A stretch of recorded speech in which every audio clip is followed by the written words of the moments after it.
PMCST connects, where voices, information, and resources are empowered intentionally.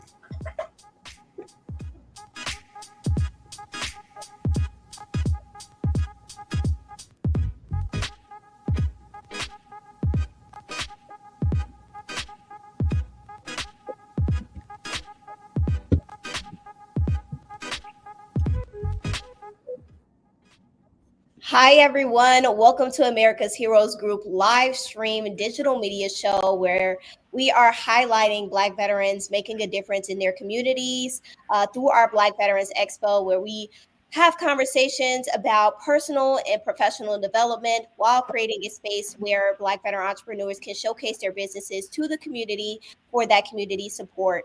Today, we are joined by Ryan Harris, a dedicated father, military reserves veteran, Linux systems administrator, and the visionary behind a groundbreaking STEM initiative at CICS Lloyd Bond, which is one of the schools in Chicago. When his son showed interest in technology, Ryan turned that curiosity into action, mentoring students and launching a STEM program that's now a nonprofit. Through hands-on learning, coding, and computer building, he's inspiring the next generation of innovators and leaders through Tomorrow Starts Today. Hi, Ryan. Thanks for being here. Good afternoon. Thank you for inviting me. How you doing, Treasure? I'm doing good. How about yourself? I am. I'm here. I'm doing great. Yeah, it's been a lot going on in the world, so I definitely understand how you feel right now. Um but I do appreciate you for coming on and having this conversation with us. Can you tell us a little bit more about Tomorrow Starts Today and what that journey looked like for you coming out of the military and starting this nonprofit? I know that you were doing this work for about 3 years over at the schools, and eventually decided to take that next step. So we will be talking more about that journey as well. But could you just share a little bit more about like what that process has looked like for you, and what you learned along the way, or what you would say are your biggest takeaways from that entire experience? Well, yeah, it started about 3 years ago, rough estimate. I was doing it myself, and then in this past October, I decided to turn it into a nonprofit. I'm currently still serving in the Army Reserves as section chief for the S6. I have about 2.5 years left. Then I'll be at 20, and then I'll call it completely quits. With the starting of the entrepreneur or the nonprofit, I was I was inspired by for the nonprofit specifically. I was inspired by the Rolex model. A lot of people don't know that Rolex is an LLC under a nonprofit. So it kind of blew my mind when I found that out. But their holdings is in Sweden, I believe. So the American models are slightly different. But Tomorrow Starts Today started with my son because, like you said earlier, he wanted to be a hacker. So I was thinking, like, if I teach you this, you have to be able to do it with someone religiously because I won't be able to constantly do the things with you. And it's fun with a group. So I thought about it, and then I took it to the principal. And we just started building computers and incorporating drones and robots to the nonprofit. This year, we plan on doing a little bit more. I plan on taking them to it's a aviation mechanic shop, I believe, on Racine, to take them where they can see parts of airplanes, see how they built, see the maintenance side of it, and then I plan on partnering with another aviation nonprofit for some the older kids so they can get their what they call their first flight, their initial flight. So Mhm. it's a lot. It's a lot going on. It's a bunch of coordination, a bunch of logistics, but it's a fun project because with the children, it's like they believe in themselves, so it's easier to get them to believe that they can do it versus with my 17 years experience in the military. No matter race, color, creed, alien, whatever you want to call the troops, they all have a confidence issue. where they don't feel like they're confident enough to do their job, or they're confident to do other jobs, not just on the military side, but on the civilian side. But with the children, once you start them off young, then you can constantly pour that positive energy into them. With that, they're able to soar with no problem. I love that. I love that. See, what I love about you, Ryan, is that we have a similar mindset as far as like, focusing on that next generation and really harping in on their talents, and nurturing them, even those things that may seem outside the box. I mean, even like being an ethical hacker, that's not something that you hear every day. And so I feel like a lot of people would probably like overlook that, and say, oh, well, we wouldn't even know where to get started on that. You shouldn't be concerned about that. You should be concerned about everything else going on, or looking at another field. Or at least that was some of my experiences when I was growing up. But I really love the fact that you pay attention to the youth, that you really try to see where their skills can take them. And then even looking at it from that military aspect of like, where can your military skills take you in the future as well, and really like giving them the confidence to step forward with the things that they are great at. So that's really amazing. I also have some suggestions on some more nonprofits to partner with. I don't know if you've ever heard of Aerostar, but Quentin McNair, one of the businesses who I helped out of Hyde Park, Struggle Beer Bakery. So he used to work there, and I think he might be joining their board. And if he is, then for sure, definitely, regardless, I still think that would be a great connection to have, to start building those conversations over there. And I really love that immersive experience aspect of it. So can you give me a little bit more of an understanding of like where your mindset was behind the immersive experiences, though? Because I get, giving them hands-on training yourselves, but what really made you think that was the great move to make right now? So the outside of my son being the biggest inspiration, Tupac and Frederick Douglass. Frederick Douglass said it's easier to build strong children than repair broken men.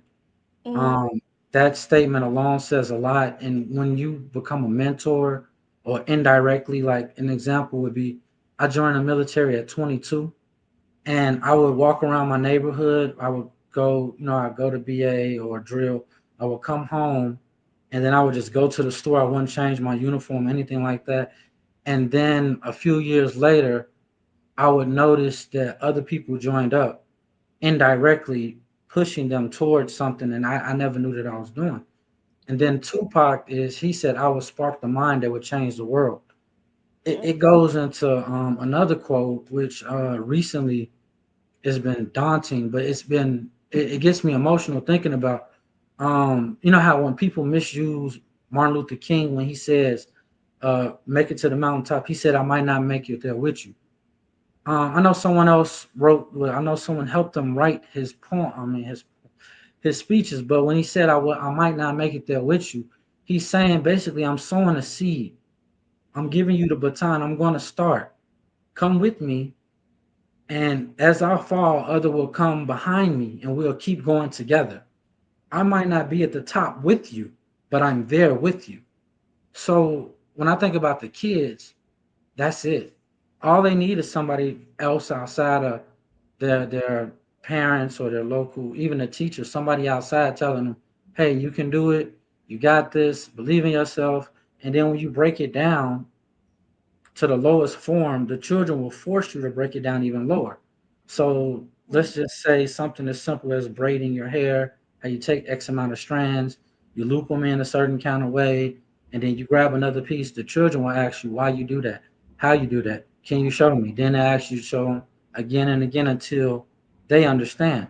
So when breaking it down to them, it makes you that much smarter in your field. It makes you understand more of what you're doing. And then the beauty of just sitting back and watching them take, so they'll take like 15 minutes of instruction, and then they'll be eager to get up and try it themselves.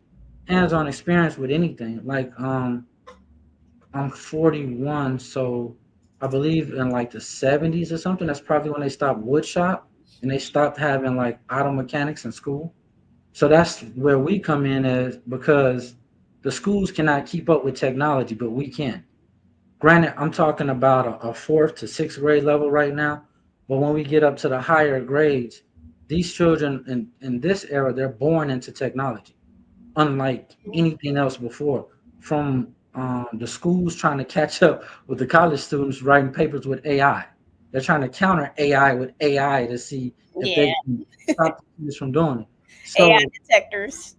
yeah, and they're using AI to do it. So that's the irony of it. And if you just take that well, just use the term bundle of joy, young scholars or whichever one. If you take that bundle of joy and you push it in the right direction, you show them options. Like they have and I apologize if I forgot her name, but she's teaching the kids how to make proper TikTok videos at the school. They have a hip hop teacher at the school, so the children are learning the origins of hip hop of basic filmmaking outside of I'm just standing outside with my friends doing something and they're putting positive things out there. So with the drones, we're gonna teach the kids how to do um land surveying. That's the technical term, but for them they're just gonna be taking pictures of the building and going around. And I'm trying to figure out another way to do more like a scouting report type deal.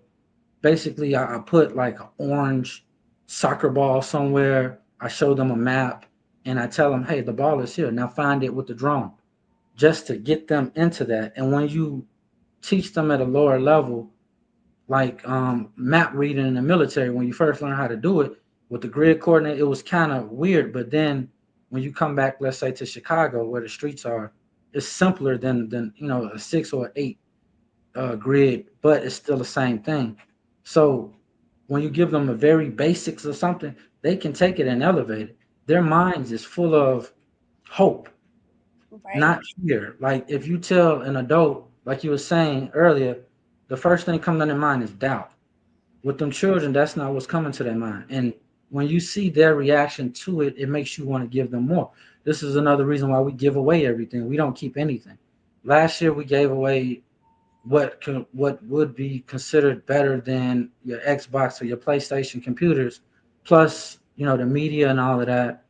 With the media things that they can do with them. This year we're going to be doing the same thing, giving away the Legos, giving away drones, giving away the computers. That way they can take them home and they can have something that they built. Granted, they're not going to grasp the entire concept. However, everyone, no matter what age, you take pride in the building something. Then when you take it home, unlike the Legos, you're not going to just break it and put it apart. You're going to play on it every day. You're going to look at it, and then when your relatives come over and you say something like, "Yeah, I built that in school," and then they're gonna be like, "Man, what school do you go to where you can build computers?" You Yeah. in the long run. I love that multi-pronged like aspect of it. Like you're looking at it from multiple layers.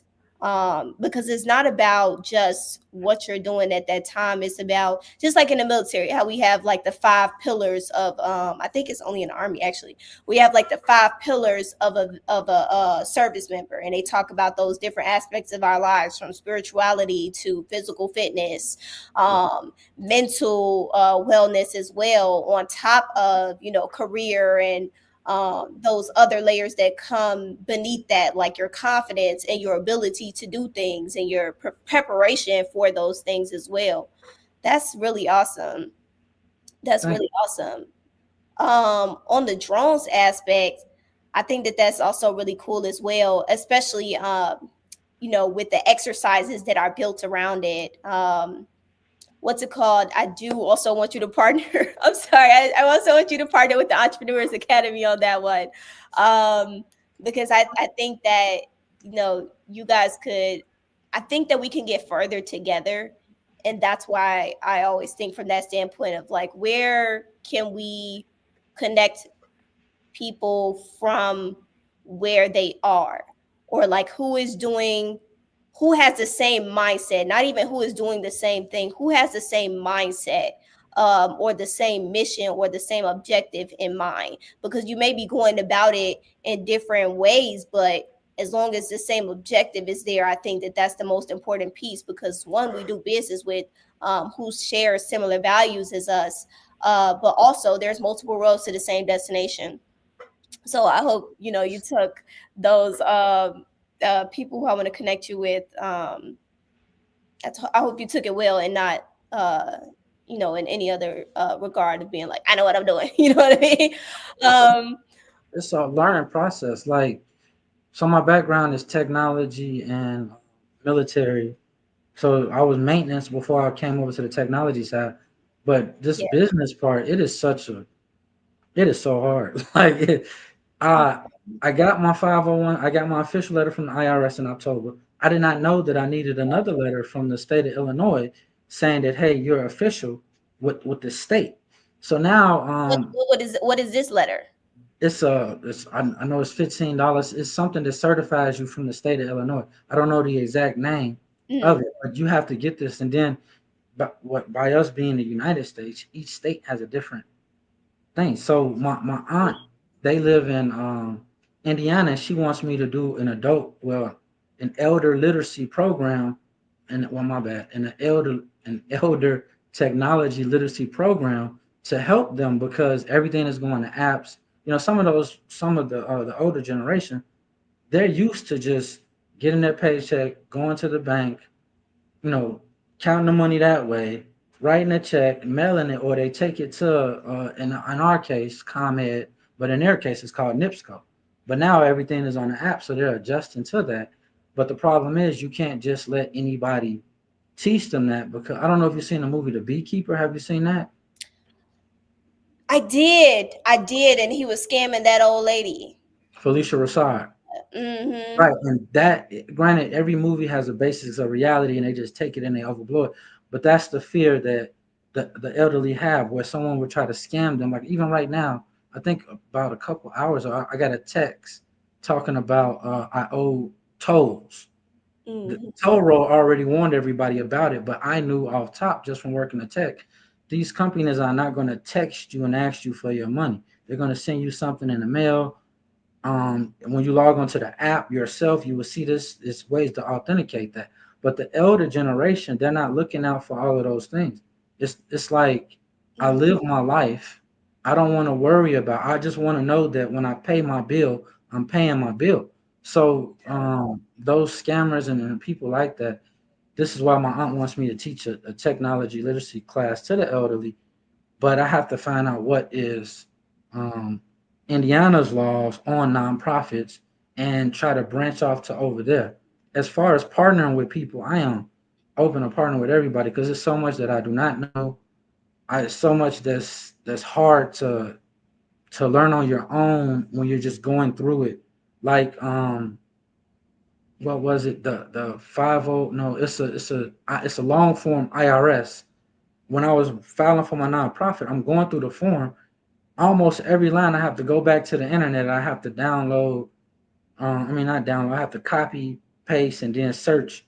What does this term actually mean? Just for me to go back to the IRS form and then go back and forth and back and forth. So, Thanks, Glenda. Thanks for your comments. it's a yes, thank you, thank you, Glenda. It's a it's a long road, I would say, Mm-hmm. and even when you follow other models, you still have to.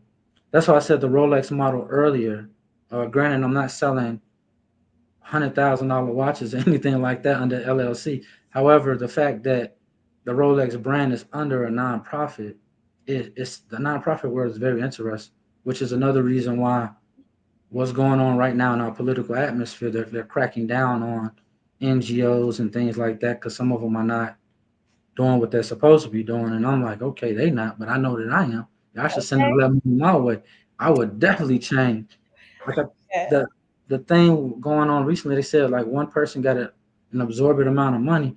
The minute I read it, I'm like, man, if I got half of that, I'd be able to produce at least one Einstein per school, south side of Chicago, move over to the west, produce more Einsteins. It'll be too easy to do that, because all you need is the funds and then the kids, and then you have to stick with them though. That's the key part. You have to stick with them from whichever grade you get them, and it's a life partnership. They got to be able to reach to you whenever they can to talk to you. But just like soldiers, just like troops, just like anything else.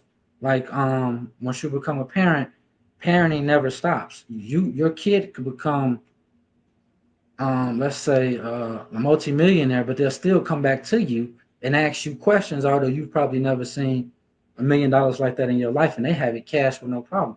Floyd Mayweather would be a perfect example. He's a multimillionaire. However, his father is still by his side when it comes to boxing, when it comes to life. He can reach back to his father. So with Tomorrow Starts Today and other programs, it's good to stay in contact with your students and let them know that, hey, I'm here for you. If you're trying to do this, if you're trying to do that, and then like you always do, you always try to connect people together, and the more people you connect, that grows their network, and then Network and net worth, okay? yeah, and then it'll help them in the long run. So it's an interesting world to be in. I'll say that. Yeah, I respect that. Man, okay, hold on, because there's a lot of layers there that I wanted to touch into. But I definitely agree with that consistency aspect. We're actually in my MBA program, we just kind of covered leading change and how that affects organizations and how that affects people at the individual level. And we covered North Lawndale Elementary School and how the change with the CPS CEO going out. I think they are, I don't know the word for it, like just basically removing him from his chair and things like that, or his position, and talking about how that is impacting the students. And just it just really opened my mind a little bit more to how much consistency you need to be having there, but really just across the board for any relationships that you have in your life. Just like how they talk about how the difference between contacts and contracts is that are there, that relationship has to be built throughout time, and has to, just think about people as people, whether they're a kid or an adult, or a business partner, whatever that situation is, just really, honing in on those relationships and treating people, I guess, how you would want to be treated. Um, so I really love that you touched base on that. I do kind of want to circle back as our last real like question or dive into as topic to dive into. So when you were talking about, for each and every individual state, if you could if you could try to remember what that process is that you're going through right now, because even with me, I was looking into doing business with Wisconsin, and I reached out to one of their procurement offices, and I found that I needed a registered agent in Wisconsin to even, I mean, you could, respond to RFPs if you want to, but they were saying if you don't have those things in place, like you don't go through the process that they want you to, they don't have to do business with you if they don't want to. So just, making sure that you have those things in order when you are trying to do business across the different states, because technically you would be considered a foreign entity. So you want to make sure that you have all that documentation into place. Do you know, or can you try to remember what that is called for the nonprofit side? So on the nonprofit side, you can be your own registered agent. Mm, Like how I register myself in the state of Illinois, you can register yourself in different states. When it comes to each state, Illinois is a cyber drive dot something something, mm, but each state has their own variation of that. It's not a universal um, process, but it is. When I say it's not, meaning Illinois is a cyber drive, Wisconsin might be, let's just say cheese, just to use the Green Bay Packers or whatever. Or yeah, that'd be an easier reference. Let's just use sports teams in different states. So Indiana might be the Indianapolis Pacers, something something that you go on that, and you have to go down that checklist. Each state is going to have that checklist, but the one thing each state is going to require, which is the easiest part, is for you to go to irs.gov, and then you apply for the short or the long form of the for your 501c3, and then you just go down that checklist and you fill it out. You got to have your board members, which is that is the board members is one of the hardest parts, because you have to have people that you trust, but you mm, have to have people that you know that will hold you accountable. So like it's just like PT in the morning. You might not want to get up, but if your closest battle buddy, like, come on, we're gonna do this together, then you'll be able to ink out maybe that extra mile, maybe that extra quarter mile. Or sometimes when you're with the right person, you don't even pay attention to the miles that you're running. You're just running and chatting. Mm-hmm. So it's that's how it has to be with your board. You have to be in sync. You have to be able to tell each other, hey, you slacking, pick it up. I need you here, this, that, and the third. Mm-hmm. And then when you go to the different states, another beautiful thing about the board is in today's world, everyone doesn't have to be local. So you can have somebody here, somebody on Mars. It doesn't matter as long as when you register your articles of incorporation, it has their name, their address on there, and then you can switch them out as needed. But depending on your position, example will be mine, executive director. It's my position is a paid position. The board members are not. So you have to have people that's comfortable with it. My advice is you find someone that's financially stable. That way, you know that they won't be looking at the money aspect. They'll be looking at the mission. I'll give you an example. Everybody know the story of Little Wayne shooting himself, whatever. He went back to Louisiana, and the officer that helped him, he said, "Hey, I know who you are. I remember. I don't want you to pay for anything. I'm fine. I'm just happy to see you." Those are the type of people that you need on your board. You don't need someone who's not used to money, someone who's not used to being around people. You need people, a real people person. You need somebody in each field, from your VP to your treasurer to your sergeant of arms, meaning someone to run the meetings, the meeting minutes, and things like that. You have to document everything that you do. The easiest thing with the technology is if when you go buy things, all you got to do is the bank will have all of that. Like I have Navy Federal, and with over the past 6 months, they just started doing where if I use Shell, now I'm seeing Shell in my printout of my thing. So that part is easy, maintaining the money, and then you're taking care of your board. So just like in the military, how you take care of your soldiers, you have to take care of your board too. But it's things that they can and they cannot do, and you have to read that. Say for instance, we're having a meeting at the Willis Tower. Then I can reimburse them coming to the Willis Tower. But I can do other things like I can throw them a birthday party. I can throw them things that fall under the companies, well, under the legal, as in the federal government and the state, to show them appreciation because no one likes working, no one likes doing anything without an appreciation or an attaboy. Now going back to what you were saying with the state of Wisconsin, you have to go down their list whenever you go on their site. Google everything that you would need. The federal part is simple. That's just a simple form. You file that. Each state, you probably have to file articles of Connects, incorporation. where All right. voices, Wait, hold on, Ryan, because information, we are running out and of time. resources are I empowered thought that we were going to have until intentionally. 29, but thank you guys for watching. Thank you, Ryan, for coming out and sharing more about that nonprofit, what it looks like to run a nonprofit, as well as building those relationships and really focusing in on the youth and making sure that they have the tools to be ready for tomorrow, because tomorrow starts today. Thank you. Thanks.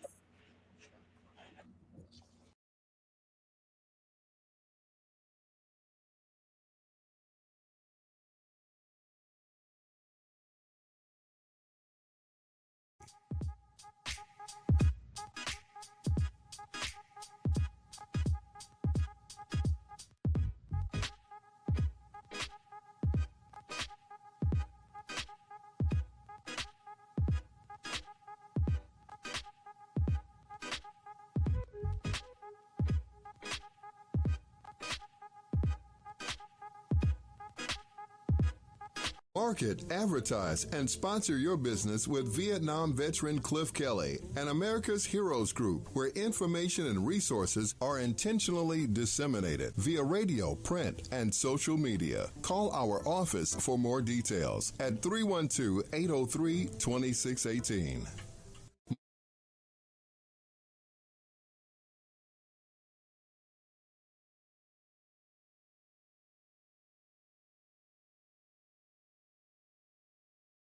I'm Ken Jennings. All of us here at Jeopardy want to thank you for your service to our nation. We truly honor and appreciate you, and what's more, we're looking for contestants like you to play on our show. So head to Jeopardy.com now and take the Anytime test, and we're looking forward to seeing you soon right here on the Alex Trebek stage.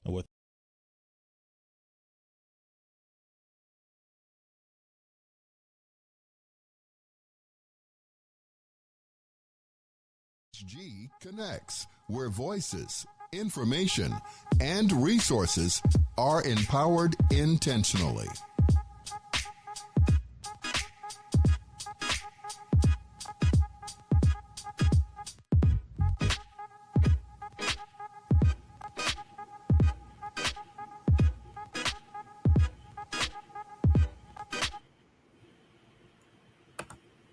Hi, everybody. Welcome to America's Heroes Group. Oh, and live stream digital media show. I apologize for the delay. My name is Stephanie Kalota, host and media partner. And today I am devoting my segment to Women's History Month, which happens to be in the month of March every year. You may ask why these monthly devotions are important. Well, I'm going to borrow from Northwestern University. They say that identity months are important because they provide opportunities to celebrate, educate, and promote understanding of diverse cultures, histories, and experiences, while also amplifying voices that have often been marginalized. I love this because Women's History Month every year, often on social media, a lot of people do like to add a lot of posts. Pages will do this a lot, and people like to share them. And you get to find them on like Facebook groups. People share them on X, on Blue Sky, all the different social medias. And you get to really see and understand and learn about a lot of new things. My favorite is really learning on what happens on this day, so-and-so years ago. And sometimes you'll see that, and then you'll also see a lot of other things that happen, which is pretty interesting. And because of that, for Women's History Month, I learned about a few things about our military and veteran women back in the day, like the Women's Armed Services Integration Act, which allowed women to be a permanent fixture in the military. This act wasn't really passed until a few years after World War II. While they have used women in the military really since the Revolutionary War. Often back then, women would actually disguise themselves as men. Sometimes women were unofficially part of the military as nurses and other types of support teams for the military. And so, but in World War I, they actually did start enlisting women into the military for that little temporary time frame, because they were running out of, people. So they needed them for nurses, for example, and secretaries and what have you. And then after World War I ended, the women were then separated and then no longer part of the military or allowed to enlist until World War II. And there was actually a congresswoman that submitted a bill a few months before Pearl Harbor, which I find really interesting, a crazy coincidence. But this early form of this bill was not passed until years later. And it was the Integration Act to pretty much make women a permanent fixture into the military. Another thing that I learned from Women's History Month is Executive Order 10240. That one was signed by President Truman the same year that the Women's Armed Services Integration Act was signed. And this allowed the military to discharge women if they become mothers biologically, by marriage, or by adoption. This executive order was in practice until 1976, until a U.S. District Court found that the executive order violated servicewomen their constitutional due process to prove if they could serve while being mothers. It's an important thing to learn. A lot of people didn't know that. I mean, that's around the same time frame when women were finally allowed to have credit cards and other things that most people don't realize today. So a lot of things have happened, especially for women in the military and as veterans. Some of them have not really been communicated very well in the media, in the news. So I wanted to bring up a few things. One of those, most recently, has to do with President Trump's executive order, Identity Months Dead at DOD. I don't have a number for that because every executive order is supposed to have a number to it, and it hasn't been added to the Federal Register. It is only at the whitehouse.gov website, so just going based off that. And this one, that executive order basically kills all identity months, devotion months. I've heard many different, things calling that words associated to those months. So that has been put in place, and there has been a lot of things that other things that have been put in place to remove DEI as well in a different executive order by President Trump. And so following those executive orders, many have noticed that there were some changes in the military and for Veterans Affairs. So soon after they were signed, the Army, active and reserve, still researching for the other components, and the Navy, removed web pages highlighting women's military service, like army.mil/women. A spokesman for the military told Military Times, his name was Lieutenant Commander Anthony Iverser, "We are working to fully execute and implement all directives outlined in the executive orders issued by the president, ensuring that they are carried out with utmost professionalism, efficiency, and in alignment with national security objectives." That was from an article from the Military Times titled "Army Navy Remove Web Pages Highlighting Women's Military Service."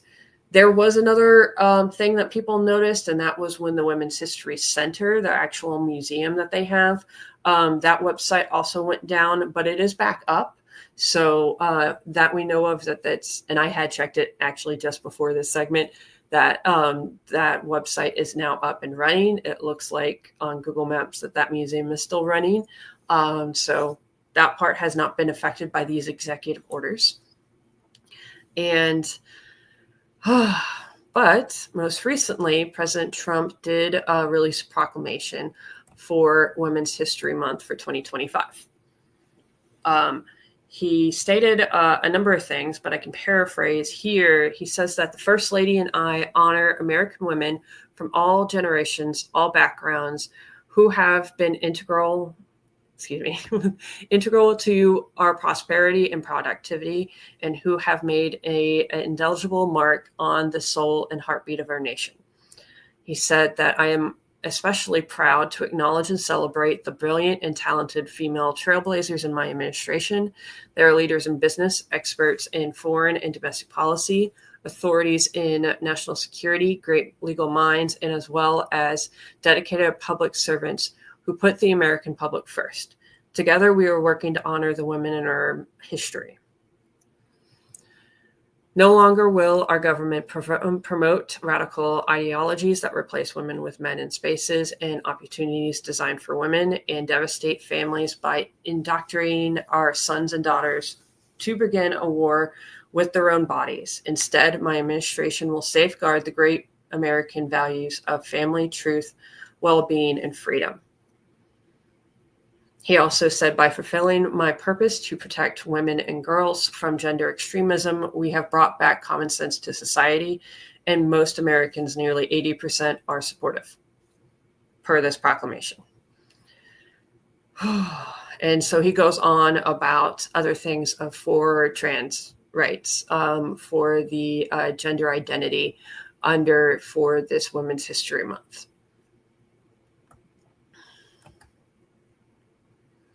But one of the things that's been happening lately as well, towards one of his earlier executive orders that has to do with DEI, there has been over 26,000 images that were flagged for removal in the Pentagon's DEI purge.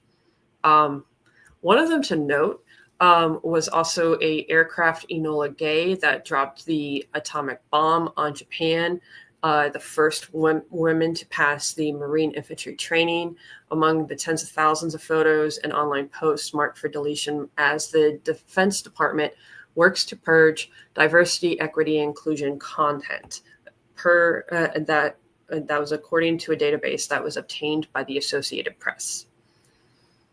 So that's one of the things that has been happening and being released. I believe, the Associated Press last updated that on March 7th.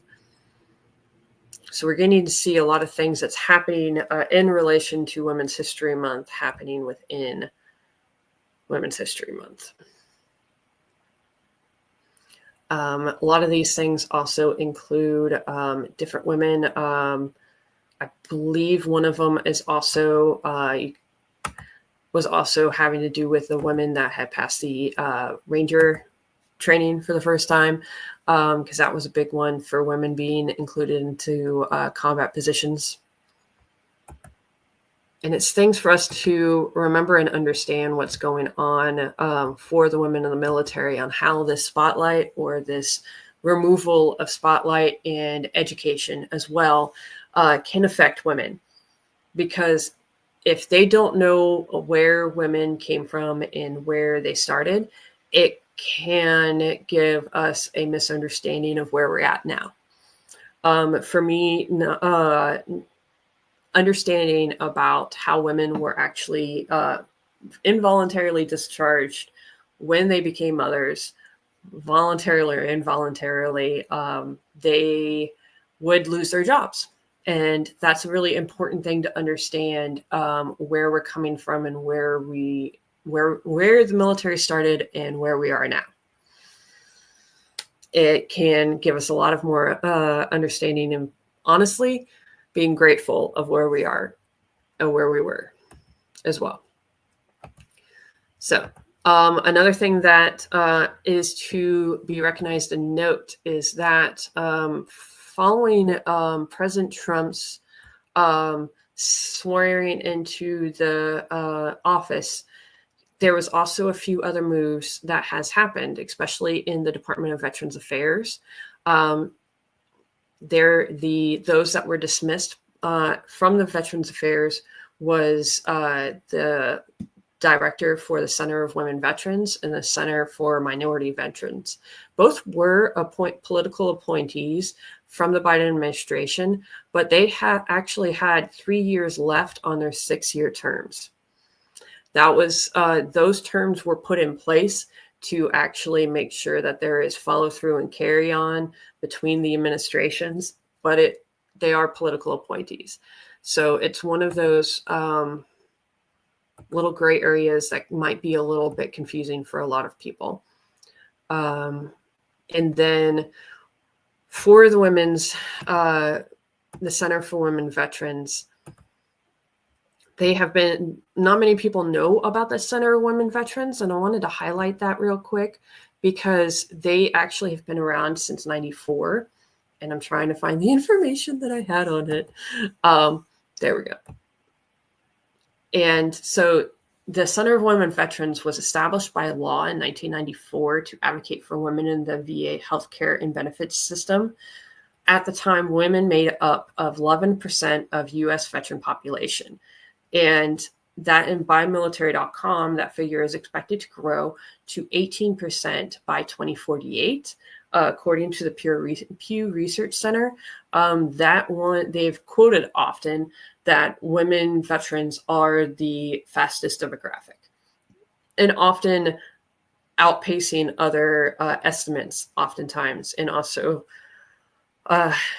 because of that, they're also seeing shortages as the population grows, because the Congress has to approve the money. They have to approve the money for hiring and bonuses and where they set everything up. So when the VA is being held to that permission from Congress, it can be a little bit slower to enlarge the centers for women. Because often in many VA hospitals, there are women's clinics, they're gender specific, and they specialize in many things for women. There's usually a gynecologist that's actually assigned into the clinic. There's a mammogram specialist assigned to that clinic. There's a lot of specific things that are done that are people and specialists applied right there in that one clinic. So that way it's a one-stop shop for everyone. I do know that in some clinics, they do actually have a mental health professional that is often specialized in military sexual trauma and violence. And that's a very common thing for military women, veteran women to have impact on. Most women throughout their lives will actually experience sexual assault, sexual harassment among their lifetime. And so that is a very prominent thing that happens to a lot of military women and veteran women. And often that is the reason why they have PTSD. So it can cause a lot of different issues.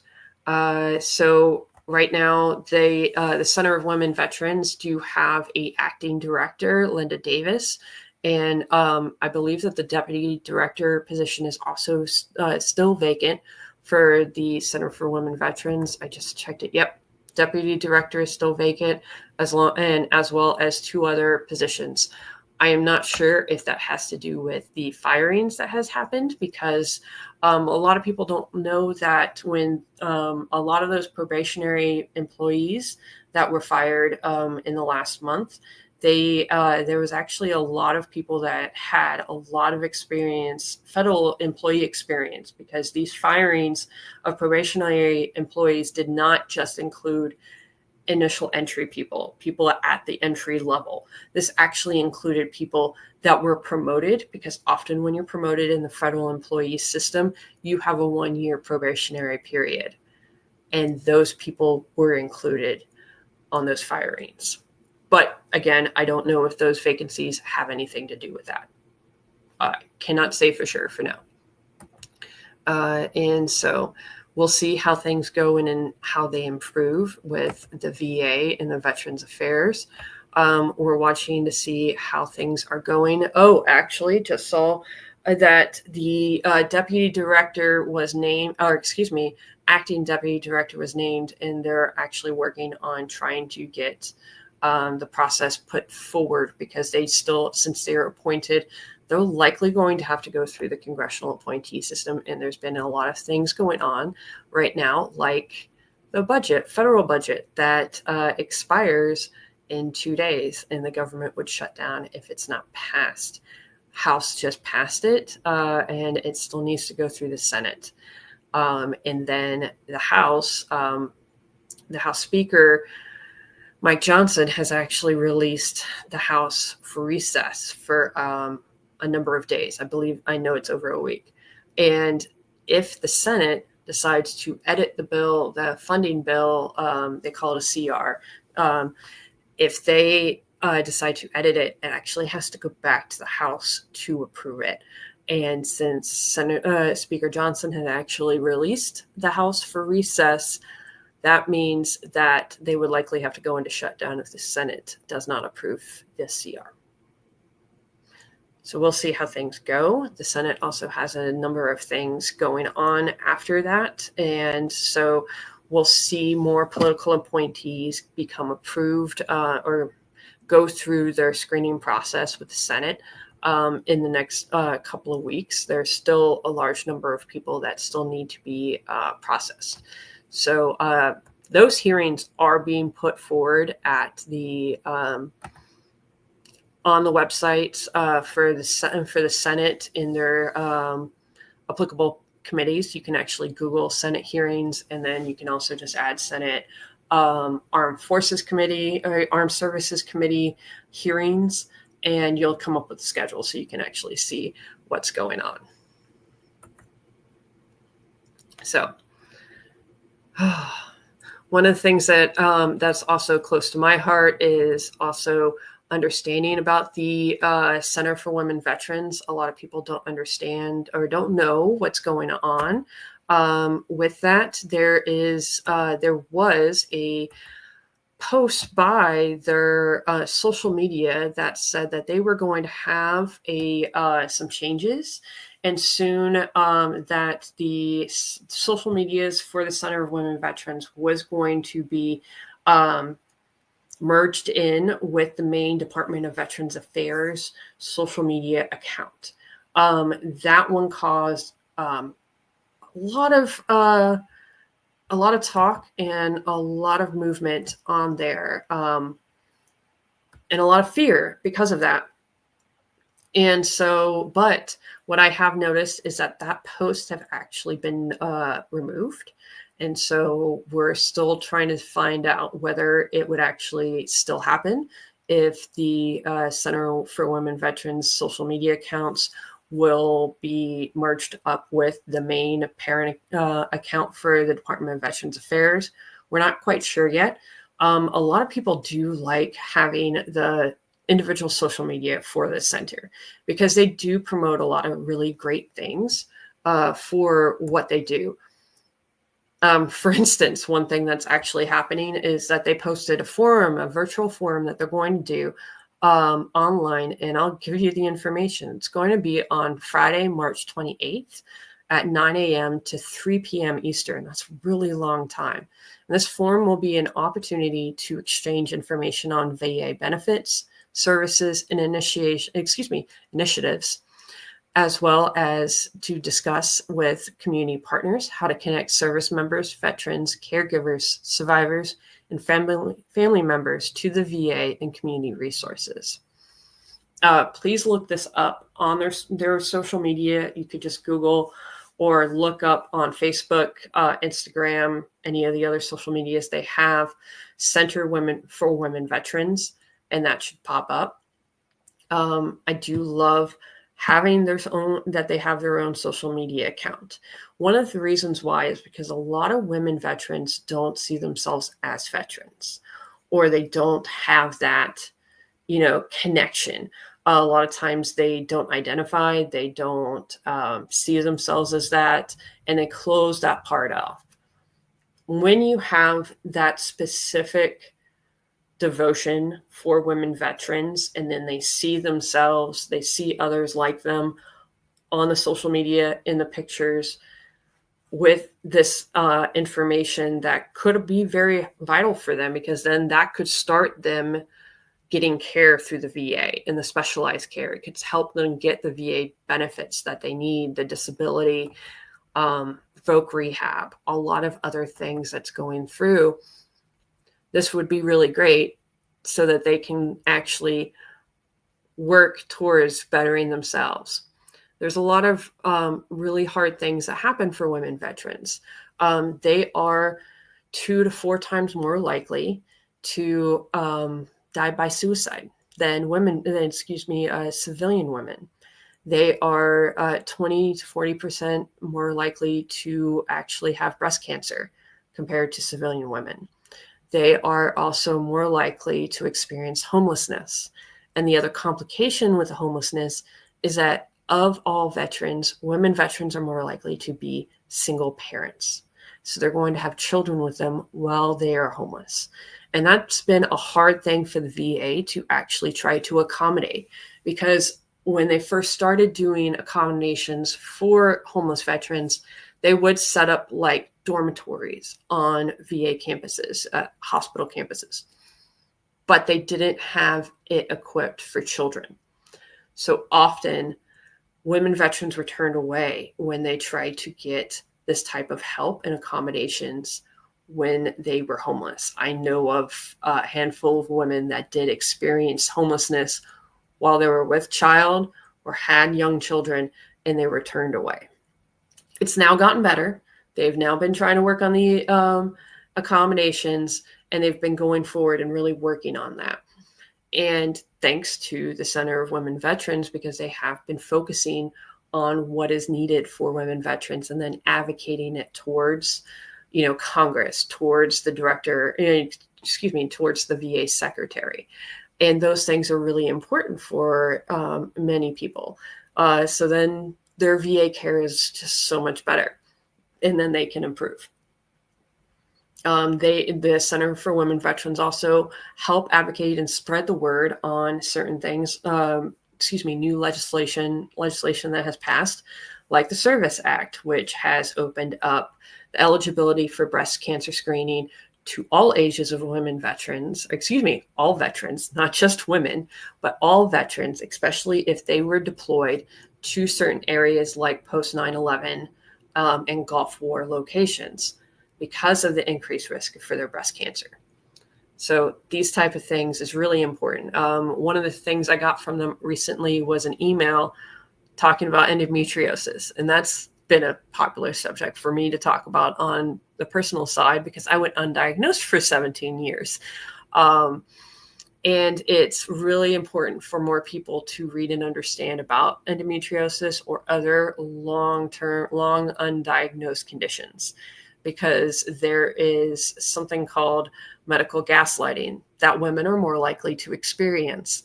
And having that education for the demographics that are going to be more impacted would really help out everyone as a whole. It's a lot of information that I am giving you and handing out and throwing at you right now, and I do apologize for that.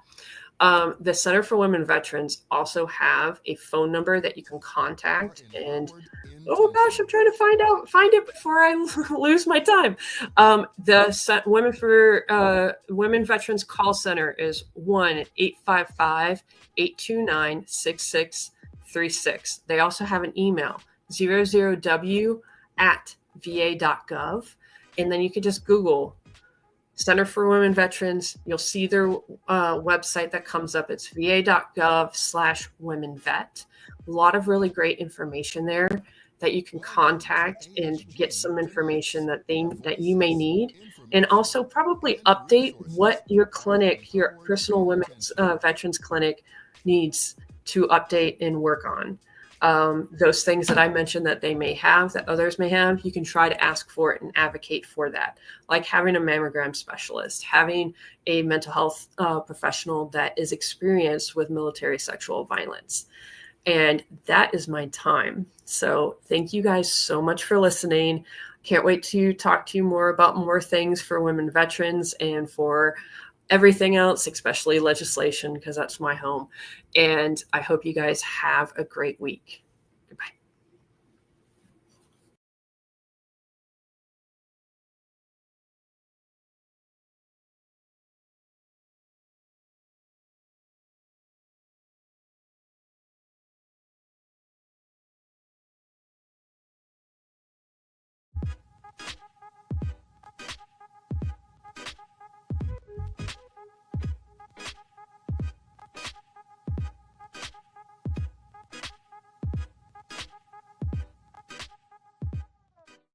Welcome to AHG Connects, where voices, information, and resources are empowered intentionally.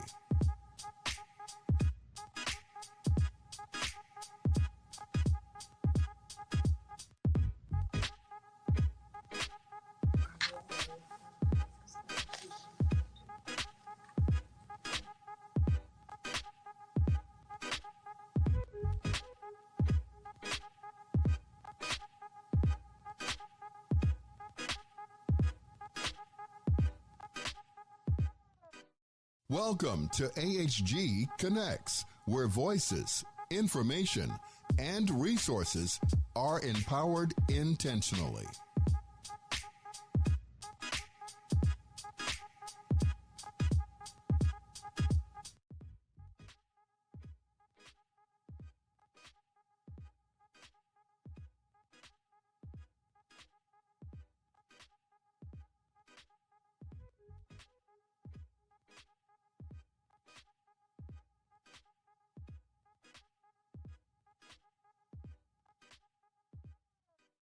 Welcome to AHG Connects, where voices, information, and resources are empowered intentionally.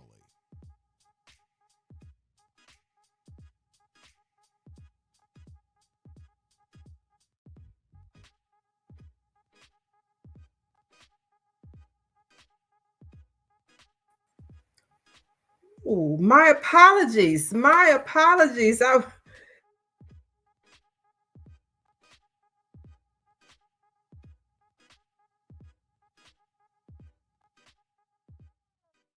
Welcome to AHG Connects, where voices, information, and resources are empowered intentionally.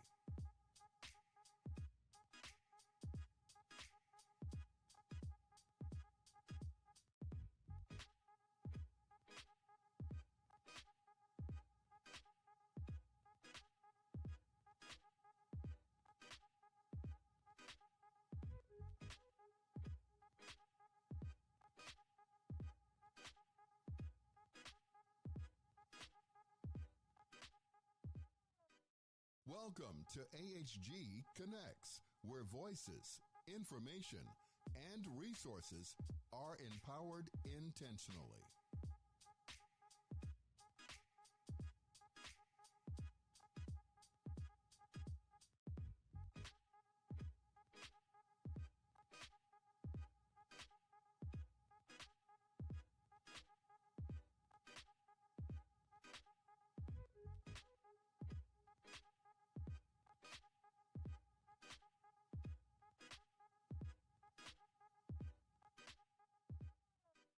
Welcome to AHG Connects, where voices, information, and resources are empowered intentionally.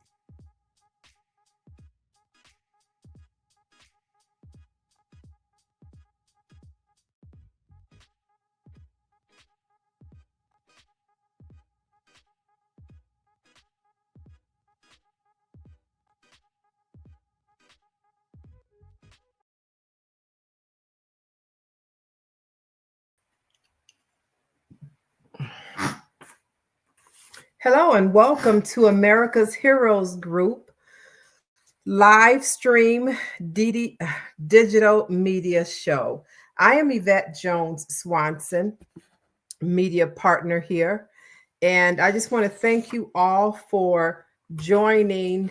And I hope you all were here before my show, because that was some great information to take away, especially for this month of Women's History, talking about female veterans and what has been done in the past. And this show, I am going to dedicate it to myself as an Army female veteran who went through hell and back and back again. You know, I think I deserve this time to speak about some accomplishments that I am proud to say that I was able to overcome during those horrific times, not just in the military, but as a military female veteran. My background in the military was kind of traumatic. It was traumatic to a 19-year-old girl dealing with military sexual trauma, and I had nowhere to go. After exiting the military, I went back to college and couldn't stay because my mind wasn't in a clear space. So I went home, eventually met a guy, nice guy in the Marine Corps. You know, I'm thinking, oh, the things are going to be really, really good now. Military to military, can understand my plight that I just had. But that wasn't the case. We did marry.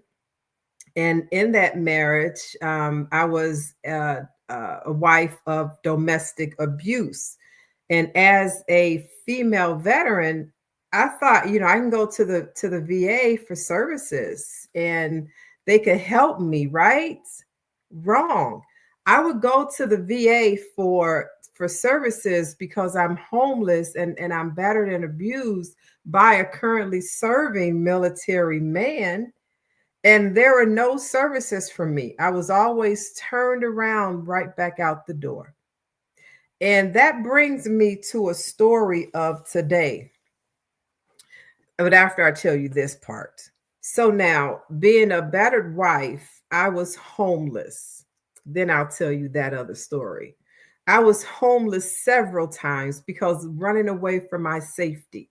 and I never had anywhere to go and never had any resources that I can call or go walk into the door of, and there would be help for me. For a young girl, I'm still a young girl, but there was never any help.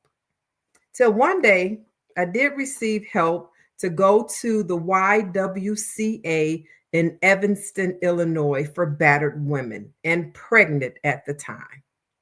Stayed there for a little while until I was, what's the word? She had a gun and I was scared. And the only place I knew I could go back to was back to the abuser. So I went back to the abuser and was abused again and had a miscarriage. At that time, I was 5 months with child. And my daughter did have a name, and her name will be present coming very soon.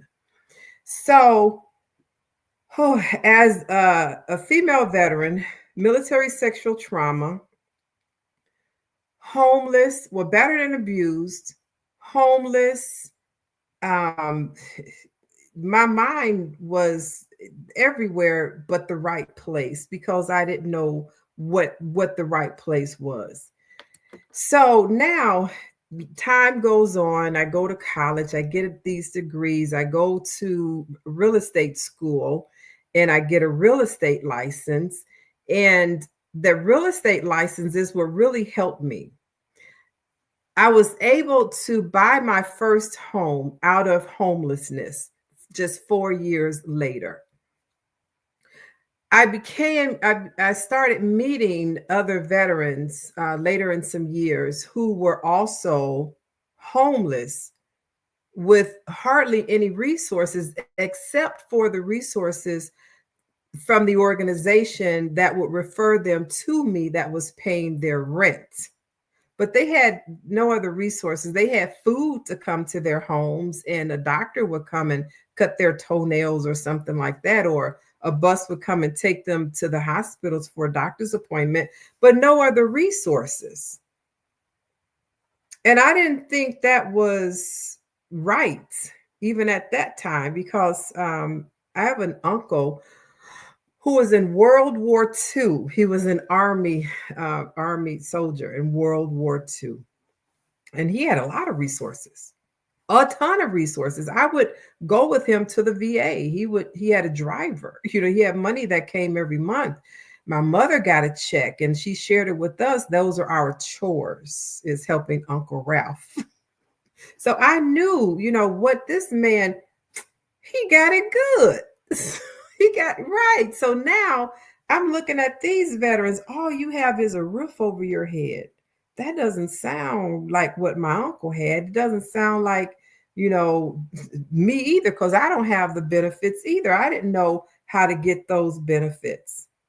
So later on, I started researching to find out where do these benefits come from. So I filed and got denied several times and shared that information with these veterans to file and where to go to file.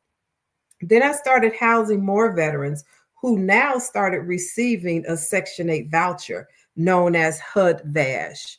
That's the Housing Urban Development Veterans Assisted Supportive Housing Voucher. And they were coming from everywhere, thousands and thousands. So to date, I have been housing homeless veterans now for 22 consecutive years. And in doing so, I've housed over 5,000 of them. And I've taught other people how to do it who are on my team because I needed help.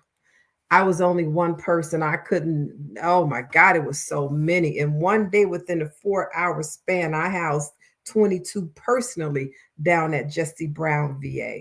It was so many veterans.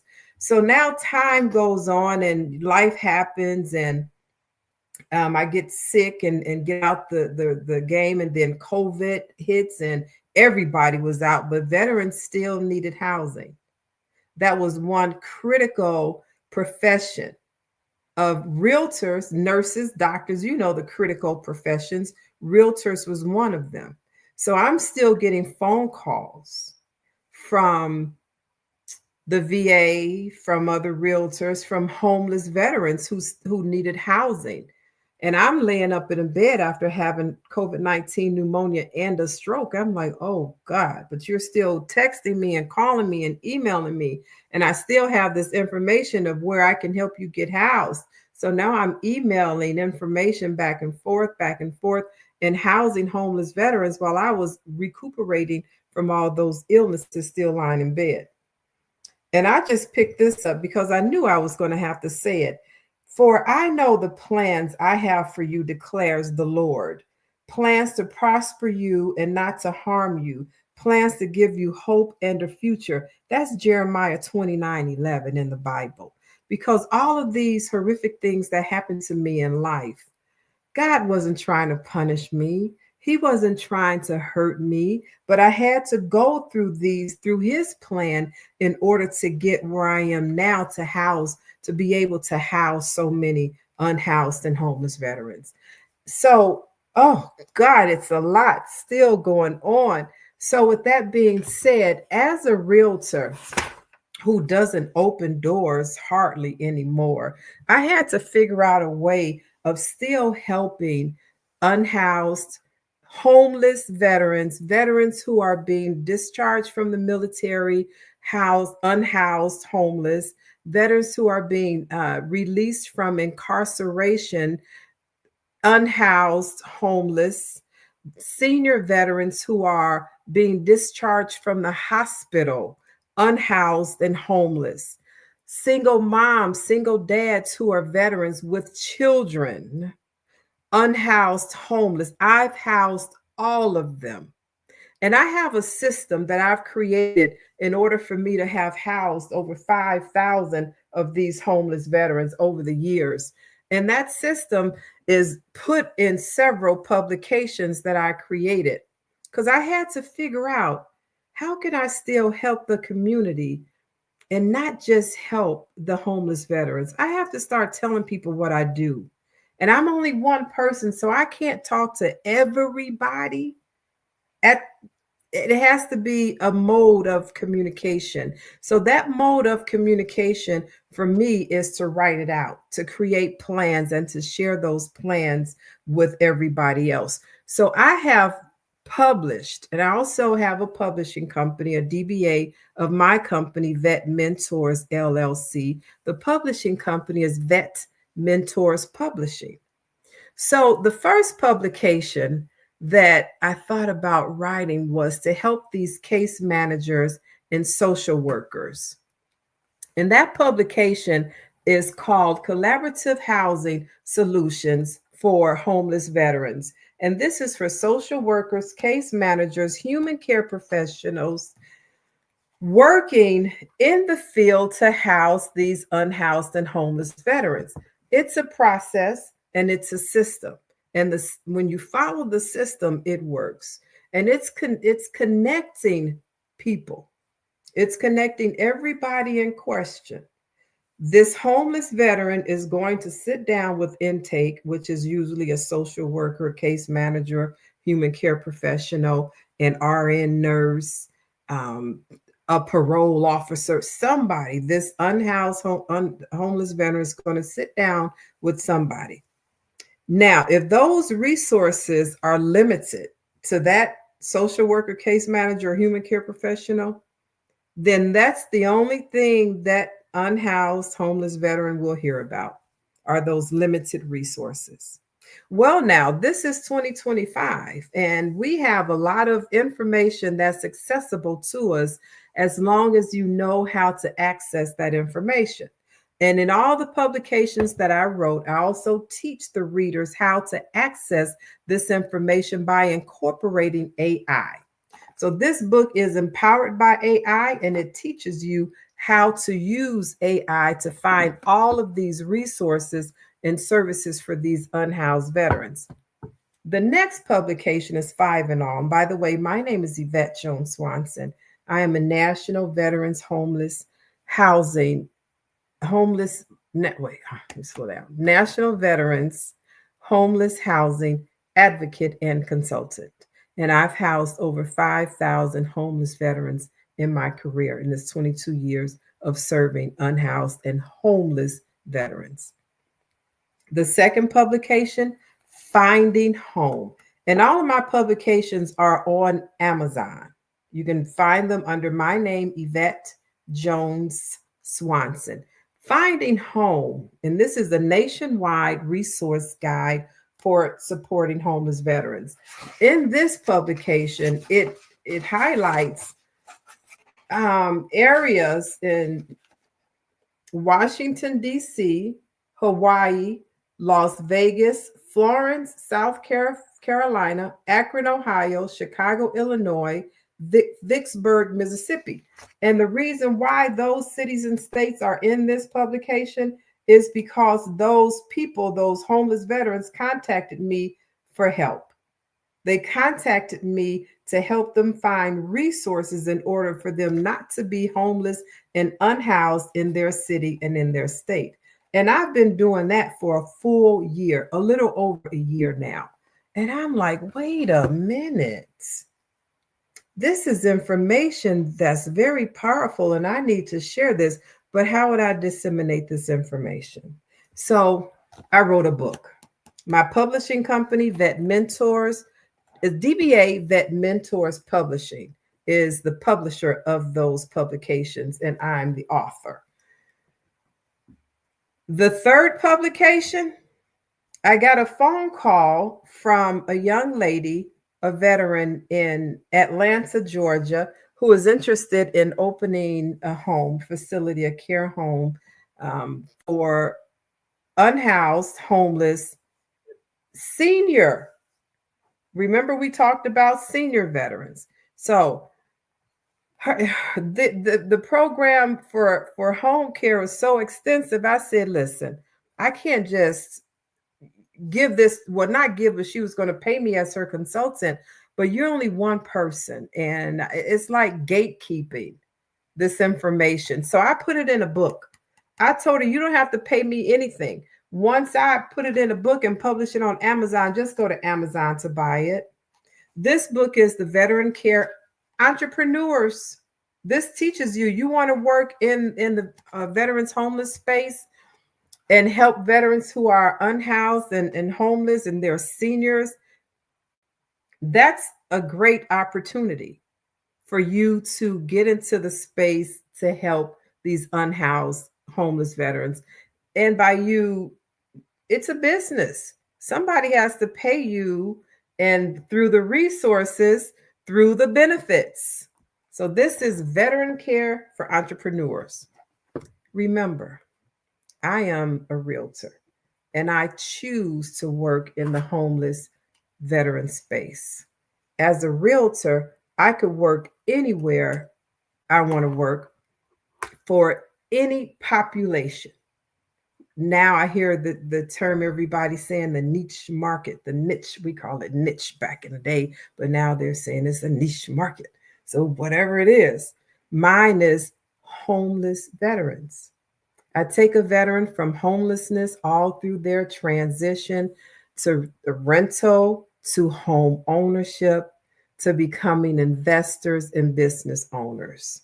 You can see that wall back there gives a diagram of where they come from. 22 years of service.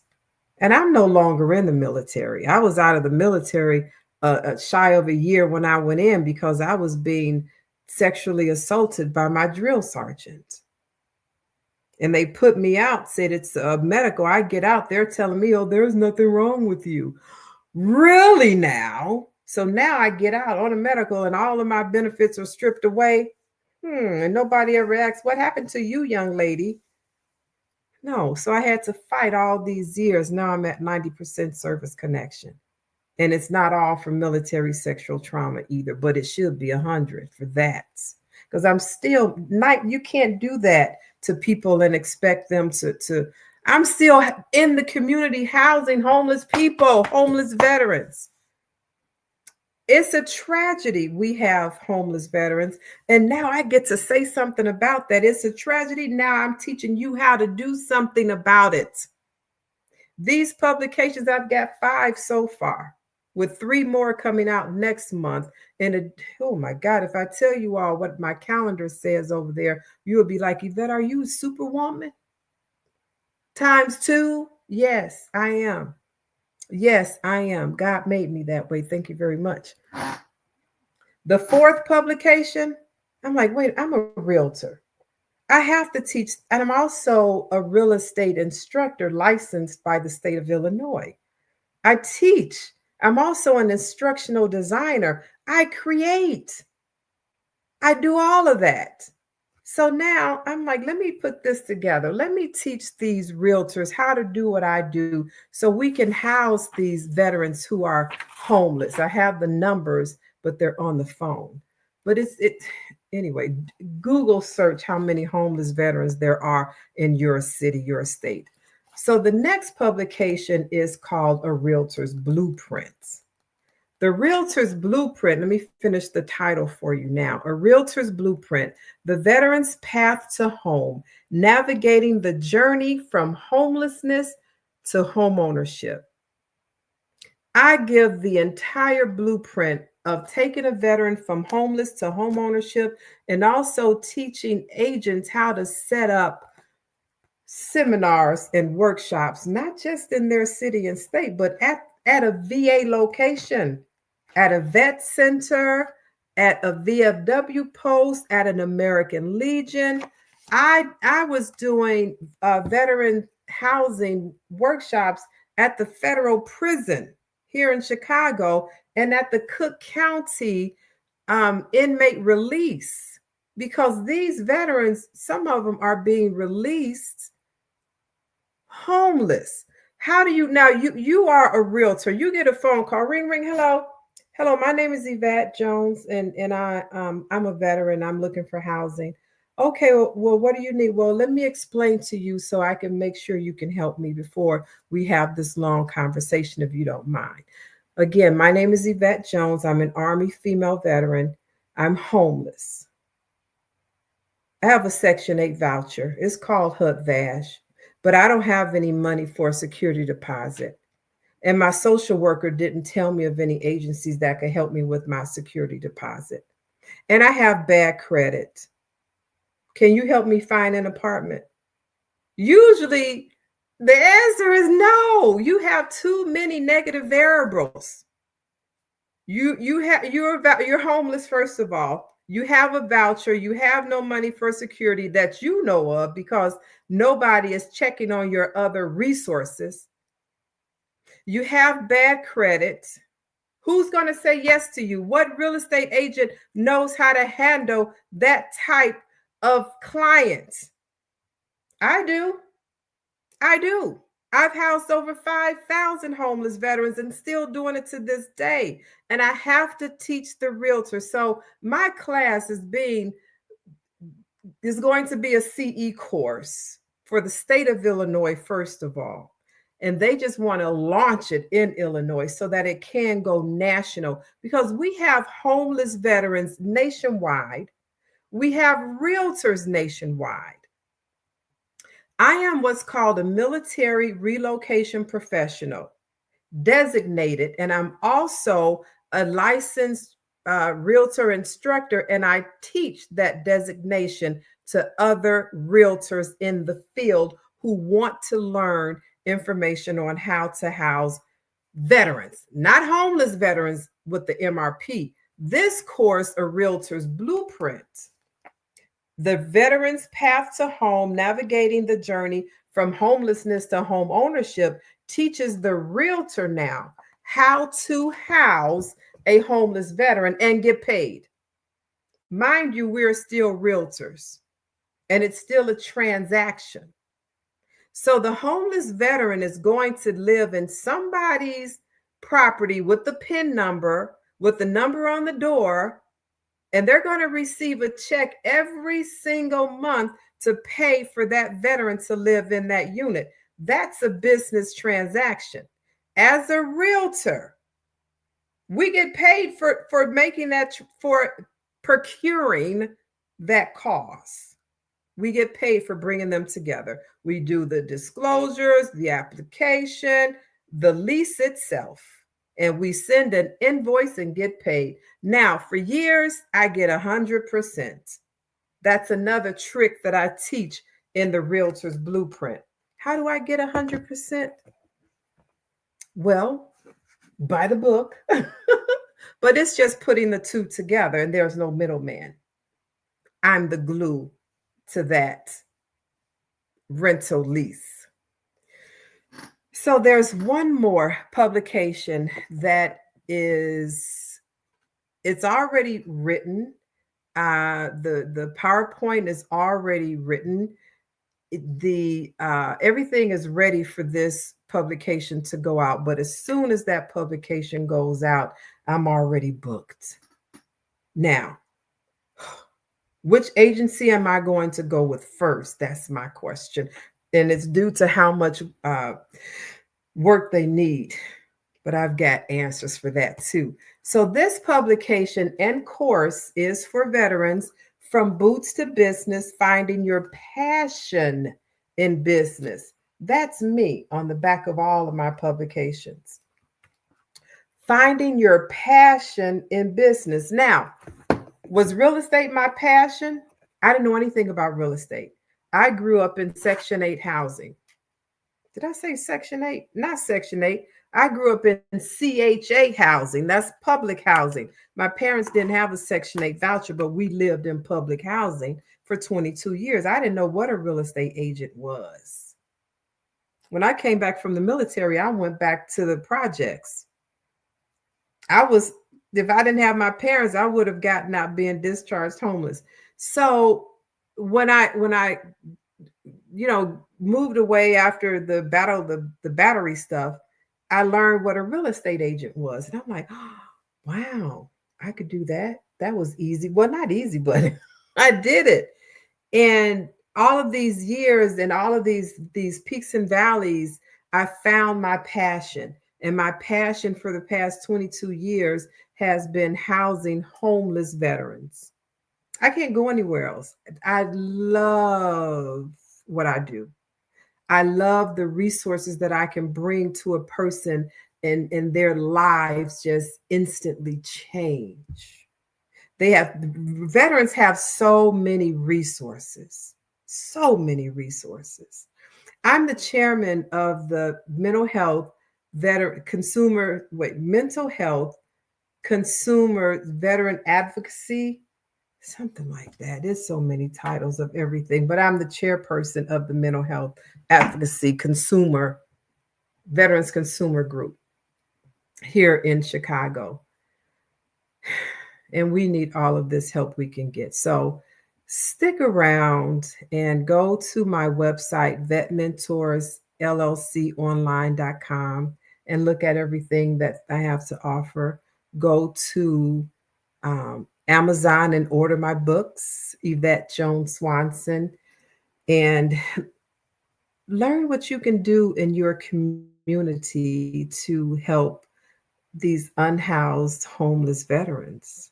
We all can play a role. We all have something that we can do in the community. I think my time here is running out. Yeah, so I do have a couple parting words. My mother, I like this, Matthew 25, verse 40. The King will say, "Truly I tell you, whatever you did for one of the least of these brothers and sisters of mine, you did for me." That's how I feel. I feel the work I'm doing is for Christ Jesus. I really do. Otherwise, I would have no purpose. I would have no passion for this. This feels really good to me every day, waking up, knowing that I can help somebody. Oh, I have one extra thing. I got an email that says you've been selected as one of the 25 Illinois Women Veteran Leaders of 2025. So I am very, very much proud of that. My mother would be so proud of me too. And I do have some numbers for you. As of the latest date, there are approximately 45,000 licensed realtors in Chicago who I would have the opportunity of teaching if they registered for my class. In Illinois, the total number of licensed realtors is 140,000. So I would have the opportunity if they got my class. So make sure you go to Amazon and order any of my publications. All right, Yvette Jones Swanson, Women's History Month. Thank you so much. Welcome to AHG Connects, where voices, information, and resources are empowered intentionally.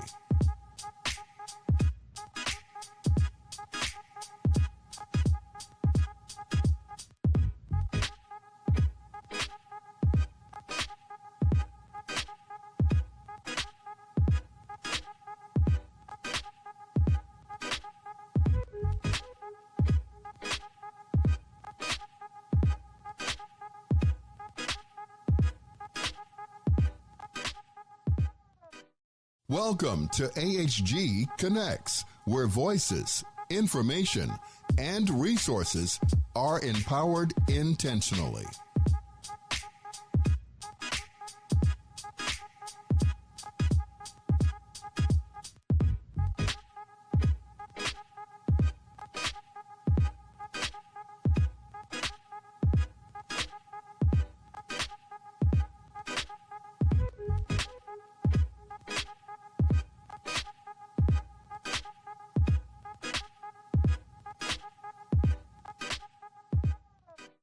Welcome to AHG Connects, where voices, information, and resources are empowered intentionally.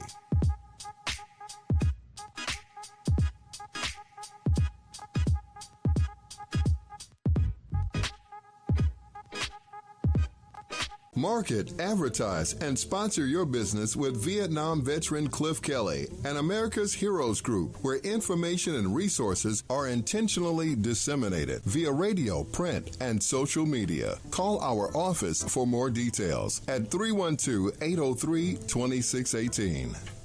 Market, advertise, and sponsor your business with Vietnam veteran Cliff Kelly and America's Heroes Group, where information and resources are intentionally disseminated via radio, print, and social media. Call our office for more details at 312-803-2618. Market, advertise, and sponsor your business with Vietnam veteran Cliff Kelly and America's Heroes Group, where information and resources are intentionally disseminated via radio, print, and social media. Call our office for more details at 312-803-2618. Market, advertise, and sponsor your business with Vietnam veteran Cliff Kelly and America's Heroes Group, where information and resources are intentionally Welcome to AHG Connects, where voices, information, and resources are empowered intentionally.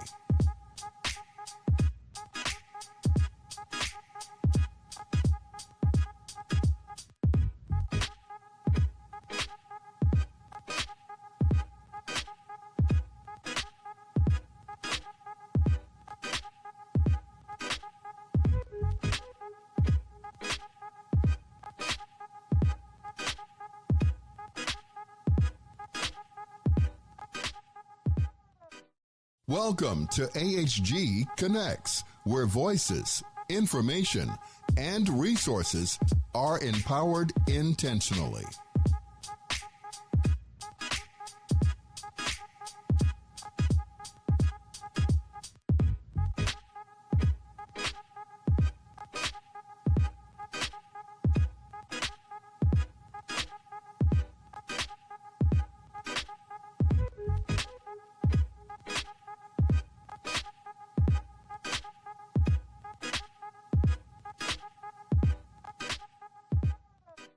Welcome to AHG Connects, where voices, information, and resources are empowered intentionally.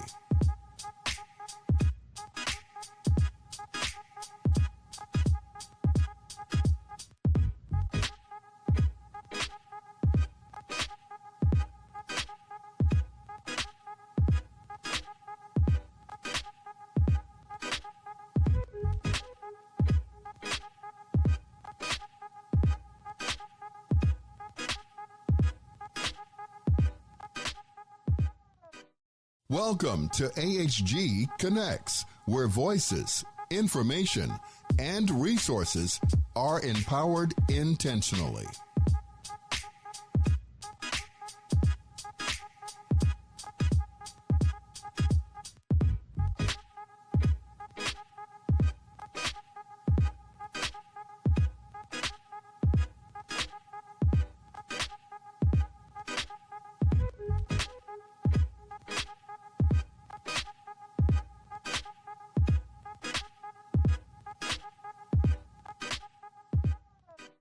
Welcome to AHG Connects, where voices, information, and resources are empowered intentionally.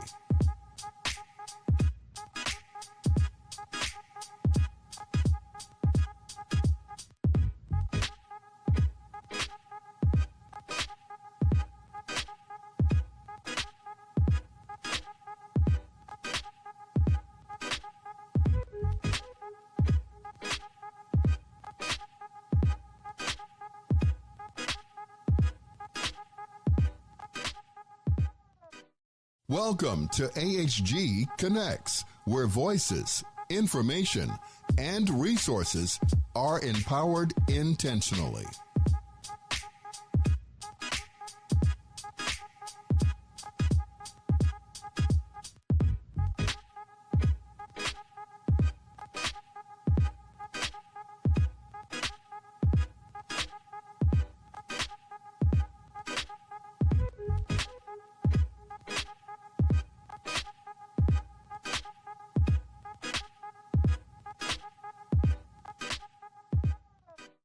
Welcome to AHG Connects, where voices, information, and resources are empowered intentionally.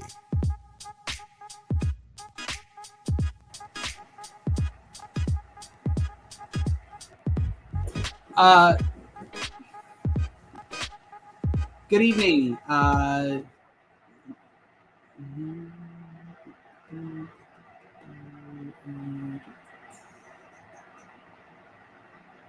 Good evening. Welcome to America's Heroes Group live stream digital media show. I am media partner David Milanick. Tonight, I am here to talk to the audience about the upcoming tax deadlines. We are 3 days away from S corporation and partnership deadlines, and believe it or not, we are closing in on personal tax deadline as well, April 15th. I know it feels like a long way away, but it is just around the corner. So what I would like to talk about with the audience tonight is some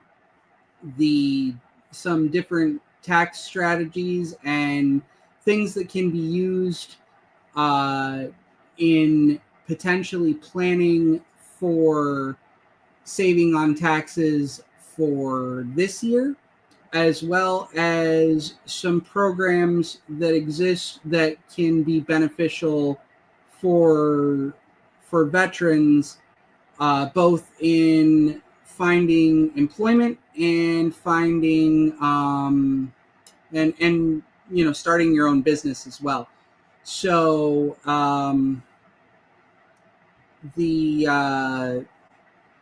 the first point is pretty important there.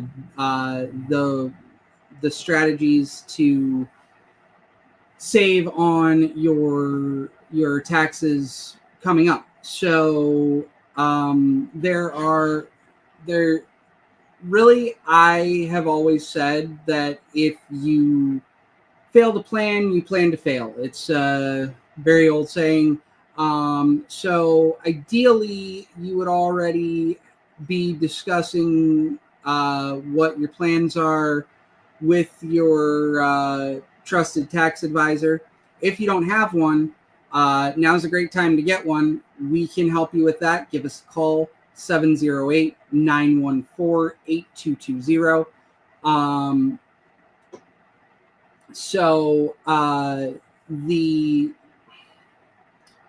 So while it's better to plan ahead, there are still several different strategies that can be used at this point in time to achieve tax savings.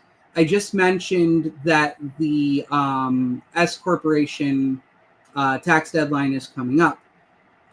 If you are a small business and you have profits that you have to report, there are generally three ways you can file. You can file as a sole proprietorship or partnership, which is what most LLCs file as. You can file as a C corporation, which is what most corporations file as, or you can file as an S corporation. So let's say you are a small business owner and you have a business that made $50,000 in 2024, and you have to report that $50,000 for tax purposes.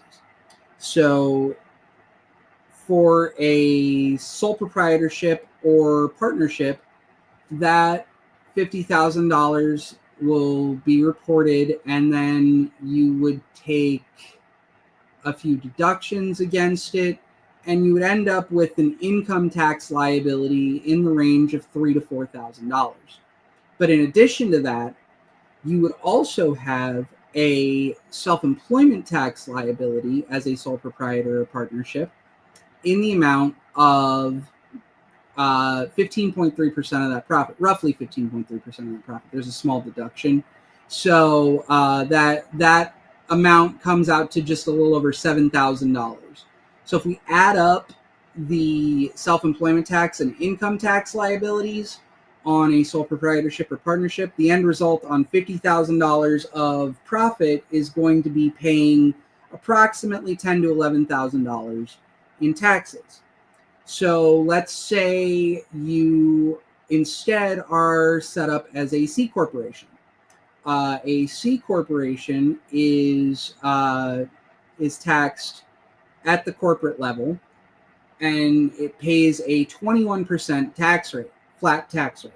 So on $50,000, that is immediately $10,500. Now, if you want to access the remainder of that money, the remaining $39,500, you have to report it as a dividend on your personal return. So that dividend will end up having some tax implications as well. You'll probably end up with a tax liability there of another $2,000 to $3,000. So you actually end up paying between $12,000 and $13,000 as a C corporation on $50,000, which is a little more than the sole proprietorship or partnership. So if we then look at an S corporation, the S corporation is a pass-through entity like the partnership. You pay taxes on your personal tax return for the business, like a sole proprietorship and a partnership, but you only pay your income tax. So the same $50,000 reported on an S corporation, you're going to have flow through to your personal return, and no income taxes on the federal level. And then for the business, and for you personally, you would then pay approximately $5,000 to $6,000 of income tax. Now you might say, hey, that's the largest number you've said for income tax so far. That's true, but we don't have a self-employment tax. We don't have a corporate level tax.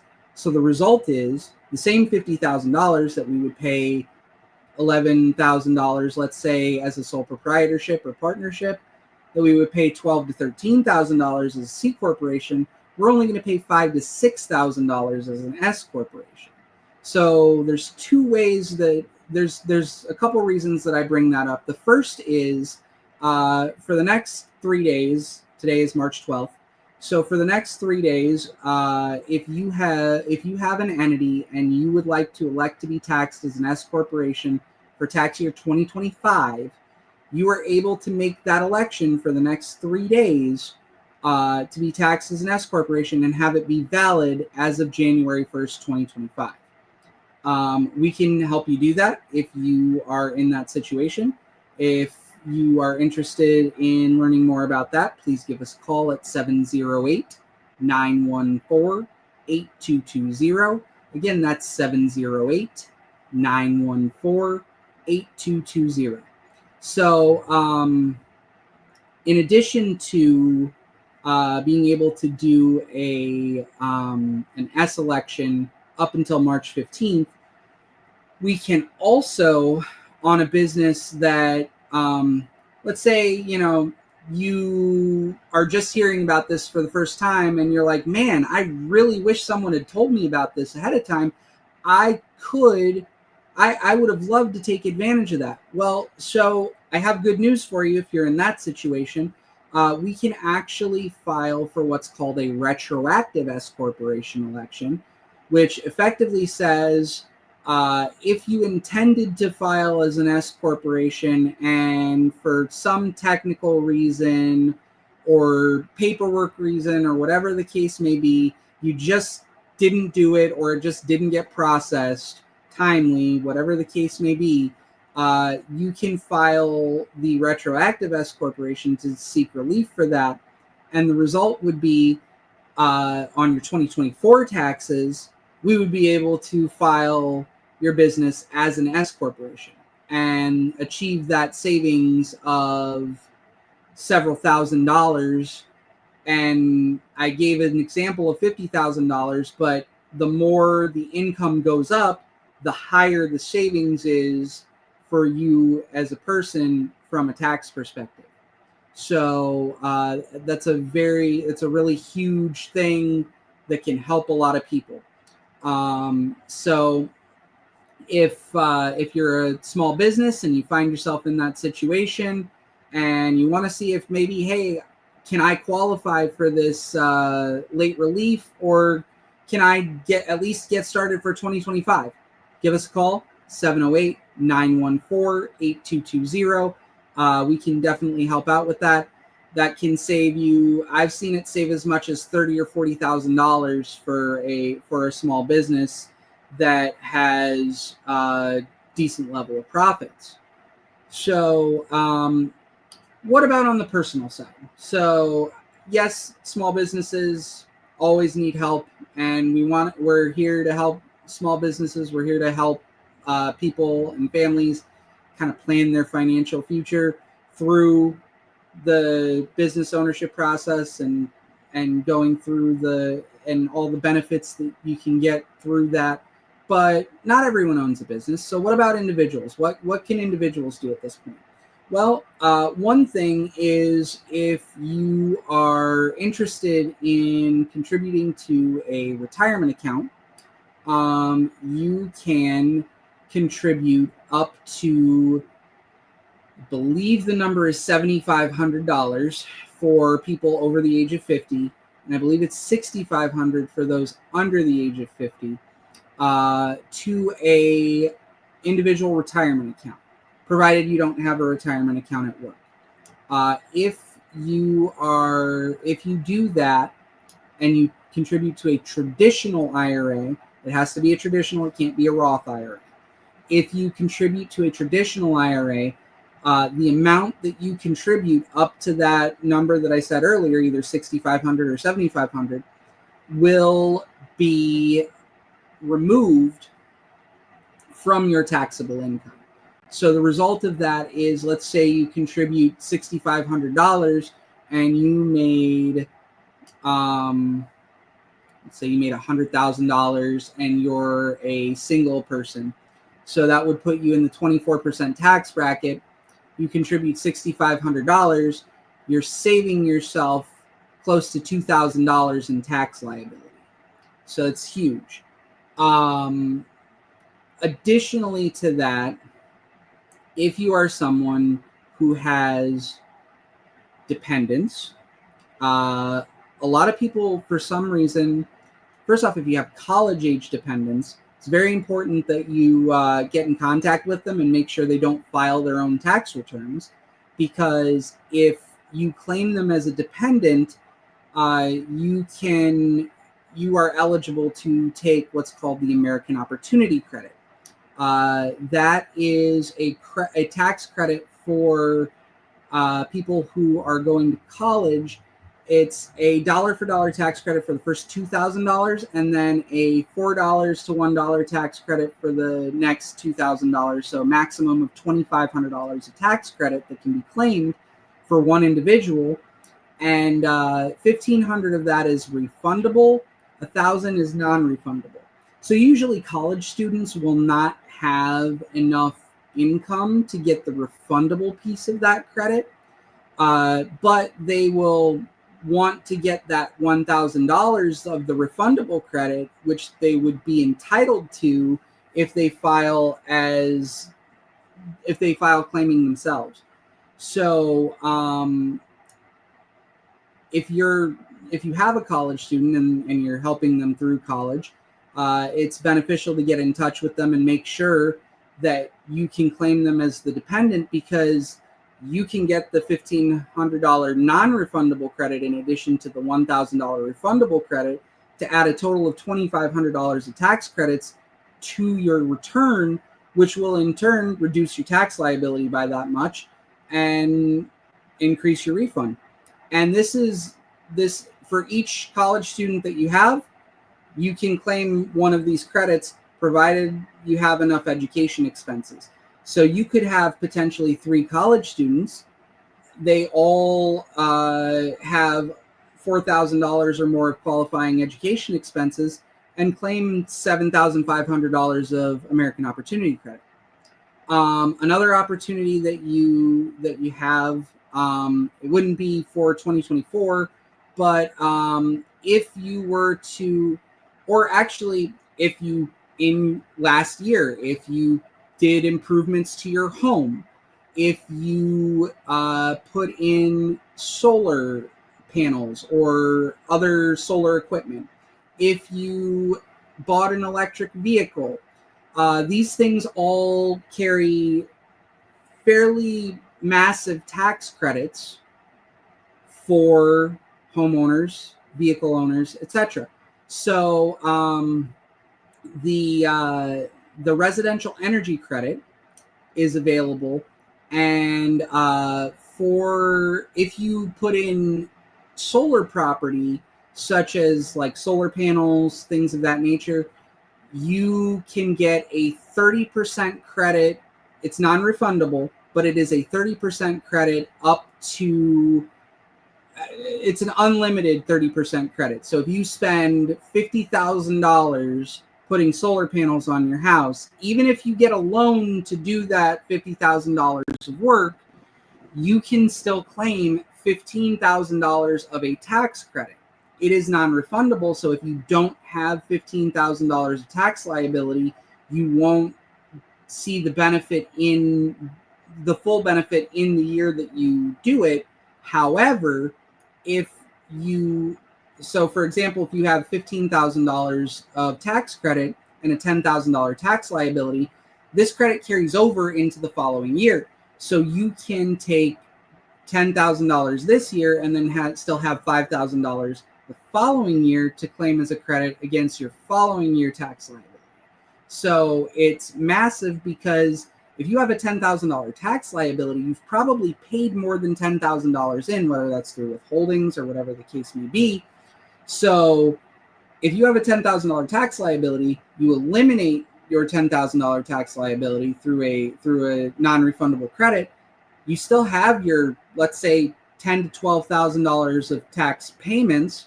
So you get that refunded to you basically in full, whatever you paid in.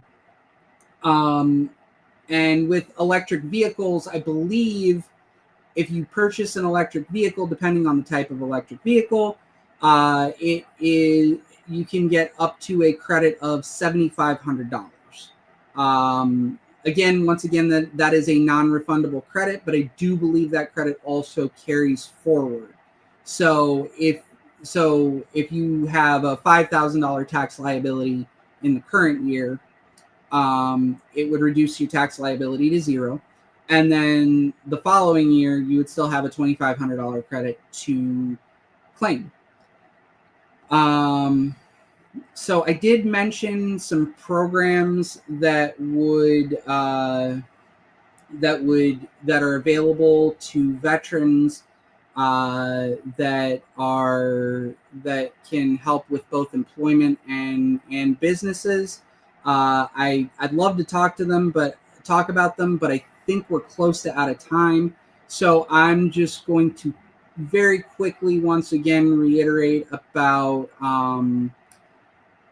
small business deadline, S corporation and partnership deadline is coming up on March 15th. That's in 3 days. If you need help, if you are not anywhere near having your business records together and you need to potentially file an extension, call our office, 708-914-8220. We can help you with filing an extension. If the personal filing deadline is April 15th. If you are in need of assistance with that, we can also help you with filing an extension there.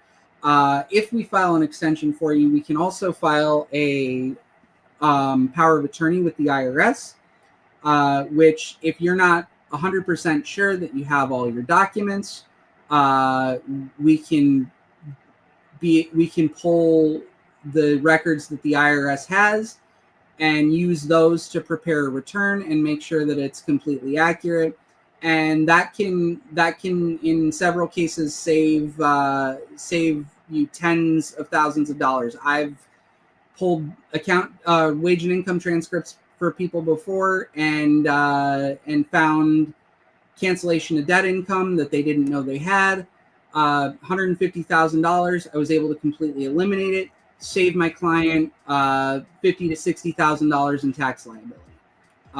If you're concerned about any of these things, once again, follow up. Feel free to give us a call, 708-914-8220. Again, that's 708-914-8220. I want to thank the listening audience of America's Heroes Group tonight. I hope that we have been helpful, and I look forward to coming back and sharing more information and material for you. Thank you.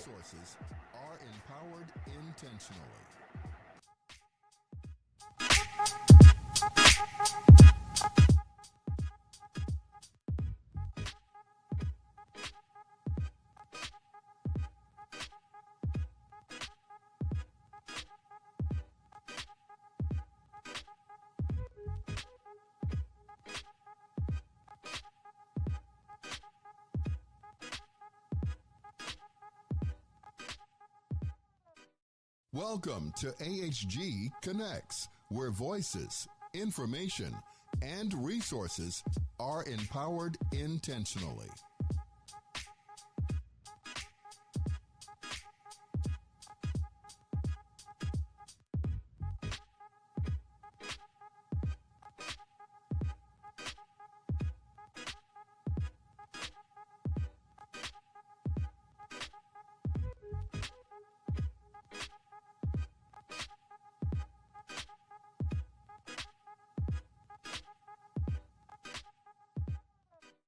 Welcome to AHG Connects, where voices, information, and resources are empowered intentionally.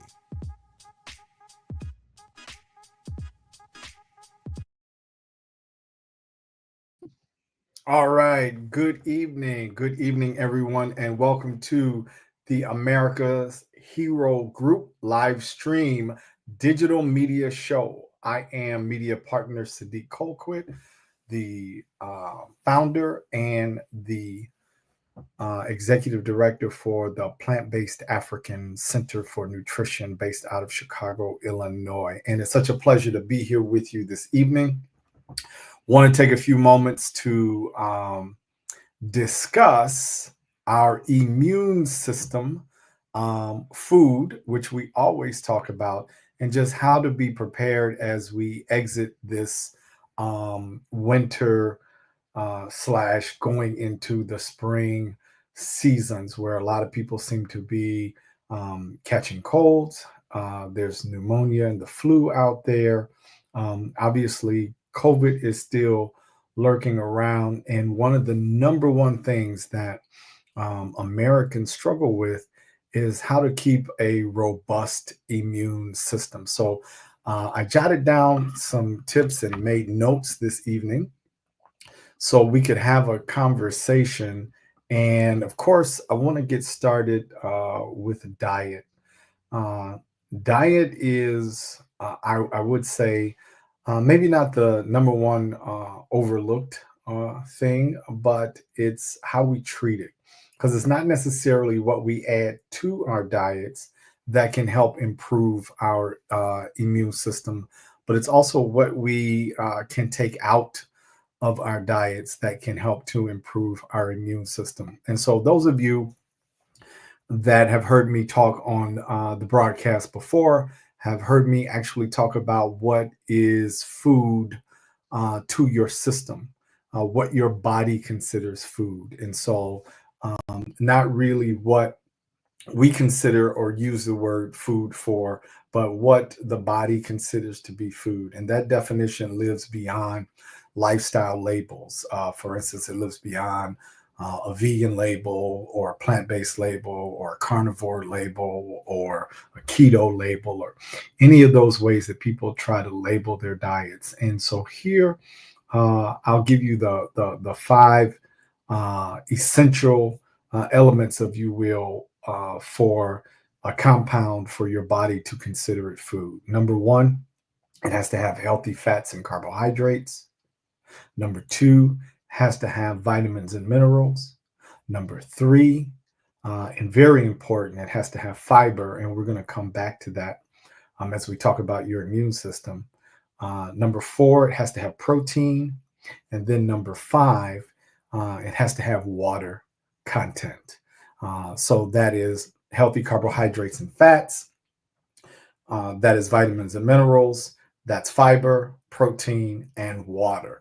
If it is missing one or more of those five elements, your body does not consider it to be food. And food, as defined there, is essential for optimal functioning of the body and also how we keep our immune system intact.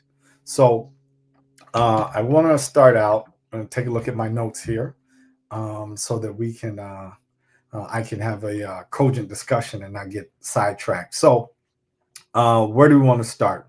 Well, we started with food and its definition, but we also want to focus on some of the types of foods inside of that. So you've got fruits, vegetables, you've got whole grains, legumes, and you want to have a mix of those in your diet, right? You want to have a variety of things in your diet. So you want to have a variety of, for instance, leafy greens. So whether that's kale greens, collard greens, mustard, turnip greens, right? You can prepare those in a variety of different ways. They can be great in salads. They can be great in wraps. They can be great in sandwiches. So you want to have those, your fruit, right? You want to go what's, in season. We've got citrus fruits, and especially as we cross from this winter to the spring and we're dealing with the immune system, but fruits, definitely berries, you want to include those. So if we have raspberries, you have blackberries, you have blueberries, you want to make sure that you're getting a variety of fruits, you're getting a variety of vegetables. So you want to include things like beets, which open up the blood system and provide you with nitric oxide, right? It helps that content. It helps you to keep your system moving, right? The oxygen and open up your cells. You also want to beets. You want to have broccoli. You want to have the cruciferous vegetables, cauliflower. You want to have a variety of not just white potatoes, but you want to open yourself up to sweet potatoes. You want to open yourself up to purple potatoes. You want to open yourself up to just a variety of fruits, vegetables, beans. So navy beans, white beans. You want to have red beans. You want to have black beans, lima beans. So all these different beans, different potatoes, leafy greens. You really want to open up the variety of fruits and vegetables that you are eating.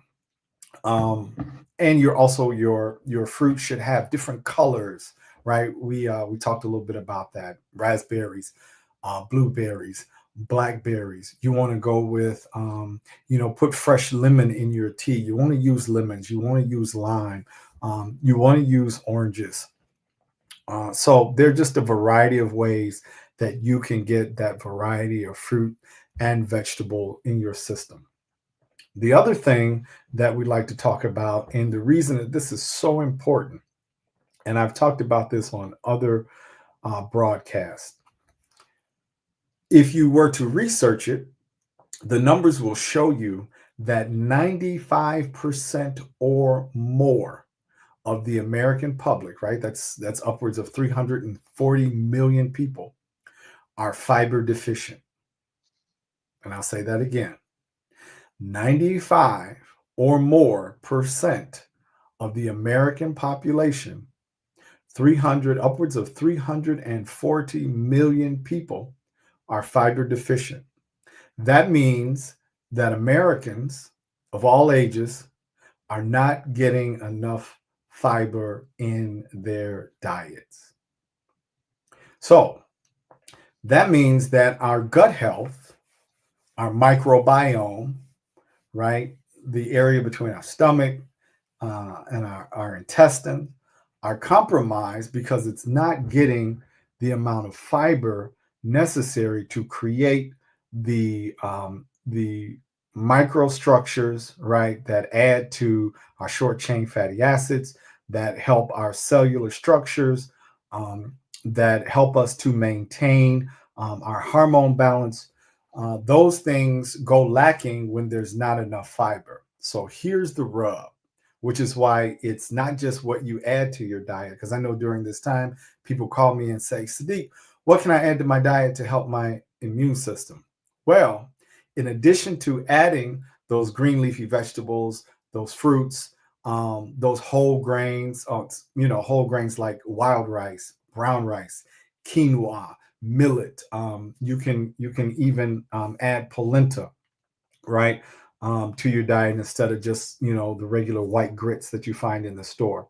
But other than adding those things, when you begin to reduce and pull out the animal tissues, right, and the animal products that are in our diet, your microbiome, right? So we add in the fruits and veggies, we scale back on the chicken, the catfish, the turkey, the beef, the pork. We begin to scale back on those things. And the reason is because there are no animal tissues that contain fiber.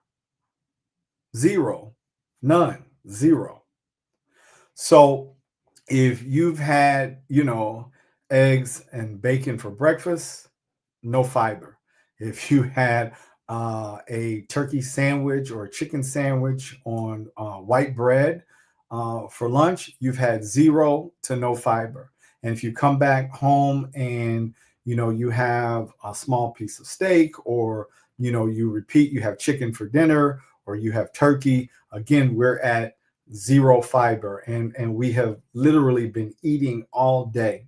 And because 95 to 97% of the population is fiber deficient, that means that our gut, our microbiome, right, that second brain in the body, doesn't have the materials it needs to build cellular health, and our immune system goes compromised. And that's why cold season, flu season, pneumonia, why this is so pervasive in America, is because we're dealing with a nutrition issue. It talks about, you can read articles where it says, fiber is the hidden nutrient that goes undiscussed, right? And it's not talked about. And the reason is because America as a whole has a animal-centric diet as opposed to a plant-centric diet.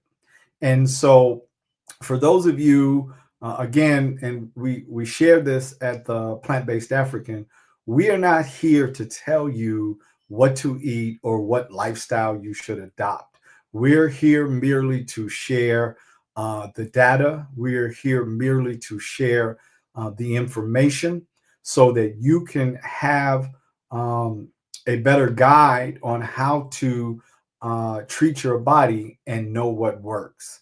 So when you begin to incorporate higher levels of fruits, vegetables, whole grains, which all contain fiber, and then you scale back on the amount of animal-centric products that you eat, that includes milk, dairy, eggs, all animal tissue, so ground beef, pork, chicken. When you begin to scale back on those, you begin to create a healthier microbiome. You create a healthier gut, and you give your cells what they need in order to properly cleanse, regenerate, actually duplicate themselves, and you give them the structure that they need in order to give you an enhanced immune response when a virus invades your body.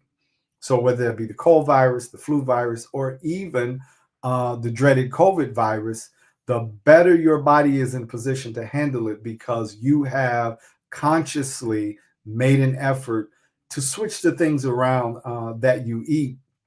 You'll be in much better shape. When I talk with other organizations, I try to get people, even if you are working off of maybe the percentage of meals that you have in a week, you really want to make them vegetable and fruit forward. If you aren't willing to totally scale back on the animal products that you're eating, maybe make the animal product meal, in addition to vegetable, one meal a day. So 2/3 of your meals would be plant forward, plant focused. You could still have that animal protein one time a day. If you're eating 4 times a day, still keep it at that one meal. The idea is that you give your body what it needs to have a proper immune response. Okay, so I just wanted to speak on the effectiveness or the lack thereof of the body to fight these viruses based on the amount of fiber and actually what you're giving your body to have a healthy gut. And then some things that you can add to your diet are things that are fermented. I know when I grew up, I liked sauerkraut. There's yogurt. If you are avoiding dairy yogurt, which I recommend, there are plant-based yogurts. There's almond yogurt, or there's soy yogurt, or there's coconut yogurt. And if you're a bit more adventurous, you can try something like tempeh. But there are also all types of, there are pickled goods out there that are great for the microbiome. Pickles in general, or you can get pickled cabbage, or you can get pickled beets. These types of things really help the diversity inside of your gut, and it helps that immune response. So if you up the quotient of fruits and vegetables, you up the variety of fruits and vegetables, you begin to add fermented goods, once or twice a week to what you are eating, you are creating a more diverse microbiome. You're creating a more diverse environment that enters your stomach. And so all of those good things go to work to help support your cellular function, which in turn supports your immune response. The other thing that the increased fiber will do is also it will help your lymphatic system. Your lymphatic system is like the waste system for your body, right? So what this system is carrying out the same duties that it's like living in a city, right? We have to have waste disposal. We have to have people that are carrying trash away and cleaning streets. And so your lymphatic system is taking the waste when you sweat and when you are cleaning yourself, and when you are working out, when you're just walking during the day, your lymphatic system all throughout the body is helping your system to rid itself of the waste that it doesn't need, and keeping a good flow and a good rhythm inside of how the body functions. And that's what you ultimately want. Okay, so the diet is important, the amount of fiber, not just what you add. Green teas are really good. You can work with hibiscus tea. You can work with dandelion tea.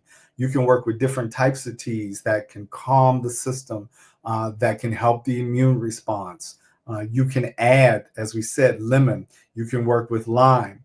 Also, ginger and garlic. If you get bulbs of ginger and garlic from the store, you can add them to your soups. You can add them to your stews. You can definitely add them to your teas. You can grind them up, and you can actually ingest them, right, if you get the bulb. But these things really help, along with some things like the use of turmeric, which is great as an immune booster. Turmeric is an Eastern and a Caribbean herb that it's a spice that actually seasons. It will also turn your food yellow. We use it when we make dishes like a scrambled tofu, or we add it to chickpeas, along with a little what's the dish? Ooh. Curry chickpeas, right? There's just so many things you can do. So you can add the turmeric to it. The chickpeas or the garbanzo beans are a great source. You can have it over wild or brown rice, and you've got a whole meal there that is going to help your gut, help improve your immune system, and you don't have to have the chicken or the beef that traditionally might be on your plate. And it's a great way to serve and enhance your body. Okay, let's go to a few other points. So your diet, taking a look of consciously what you're adding, but also what you're taking out. We recommend the reduction of animal-centered products, and the inclusion and the variety of plant-centered or plant-based products in your diet.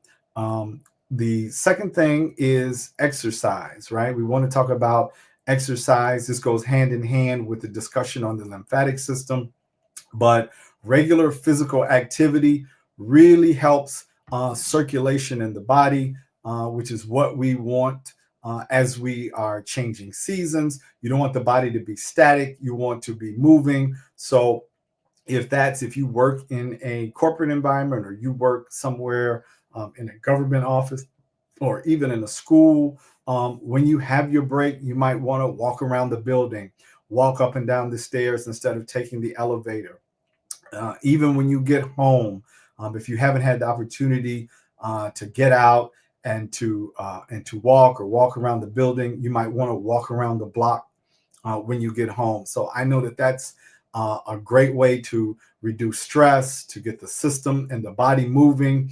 And it's low impact, right? You don't have to have a gym membership. You don't have to get on the treadmill. You don't have to have thousands of dollars of equipment in your home. But if you just, when you park, come in the house, have a glass of water, take a phone call or two, but just take 15, 20, 30 minutes for yourself. And if you walk around the block 4 times, you are close to a mile. And you want to get that body movement. You want to get that circulation. You want to aid the lymphatic system.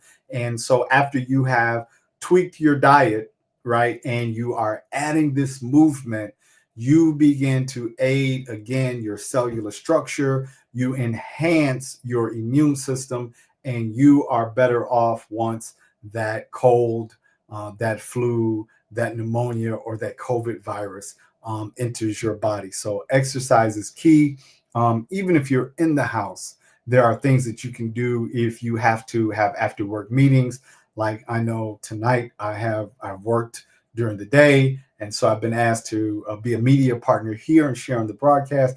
But in between that time, I have the opportunity to get out, go for a walk, Even if you're sitting down and you're going over your notes or you're reviewing something for work, you can stretch your legs. There's exercises you can do in the chair. You can lift your knees toward your stomach while you're sitting down. You can work your core muscles. So there are definitely low impact ways to get movement in, to get circulation going, to improve your lymphatic system, how it deals with the waste in your body, therefore improving your cellular health and elevating your immune system. So the food you eat, the exercise, and then the third thing, and I've got about 6 or 7 I want to try and get to. And if we don't get to them all tonight, we can definitely get to them next month because we'll still be in the spring transition. But the third thing is your sleep quality. I know when I was growing up, part of the culture was, how much sleep you could, or the sleep you could operate off of. People were proud of, I can operate off of 3 hours of sleep, or I only need 4 hours of sleep, or I didn't sleep much last night and I got up and I put in a full day's work. Well, when you aren't getting 6 to 8 hours of really good rest, of really good sleep at night, you're really taxing your body. And I'm going to say that again. If you're not getting 6 to 8 hours of really restful sleep, you are taxing your body. Sleep is absolutely necessary because your body is detoxing during that time. You're not eating, you're not running, you're not talking. At the most, you are resting, breathing, and dreaming. And the body is going through its detoxification phase so that it can, again, eliminate waste. The cells can rebuild themselves. They don't have to worry about digestion, right? They don't have to worry about being in unfamiliar territories or environments. You're in your bed, you're in your house, you're in a familiar environment. And now the body can do what it needs to do to get you ready to walk out of that door the next day, or whatever is going to come with that, with the next day's activity. So rest is extremely important. That sleep is extremely important because your cells are doing something during that time. And if you're only resting 3 hours, or you're only resting 4 hours, you're not getting 6 to 8 hours of sleep. Your body has an incomplete process. It has an incomplete process, and your metabolic, right? Your metabolic rates, your hormone rates, your microbiome, how all of that's structured, it will actually be off the next day and for days after that until you actually get some rest.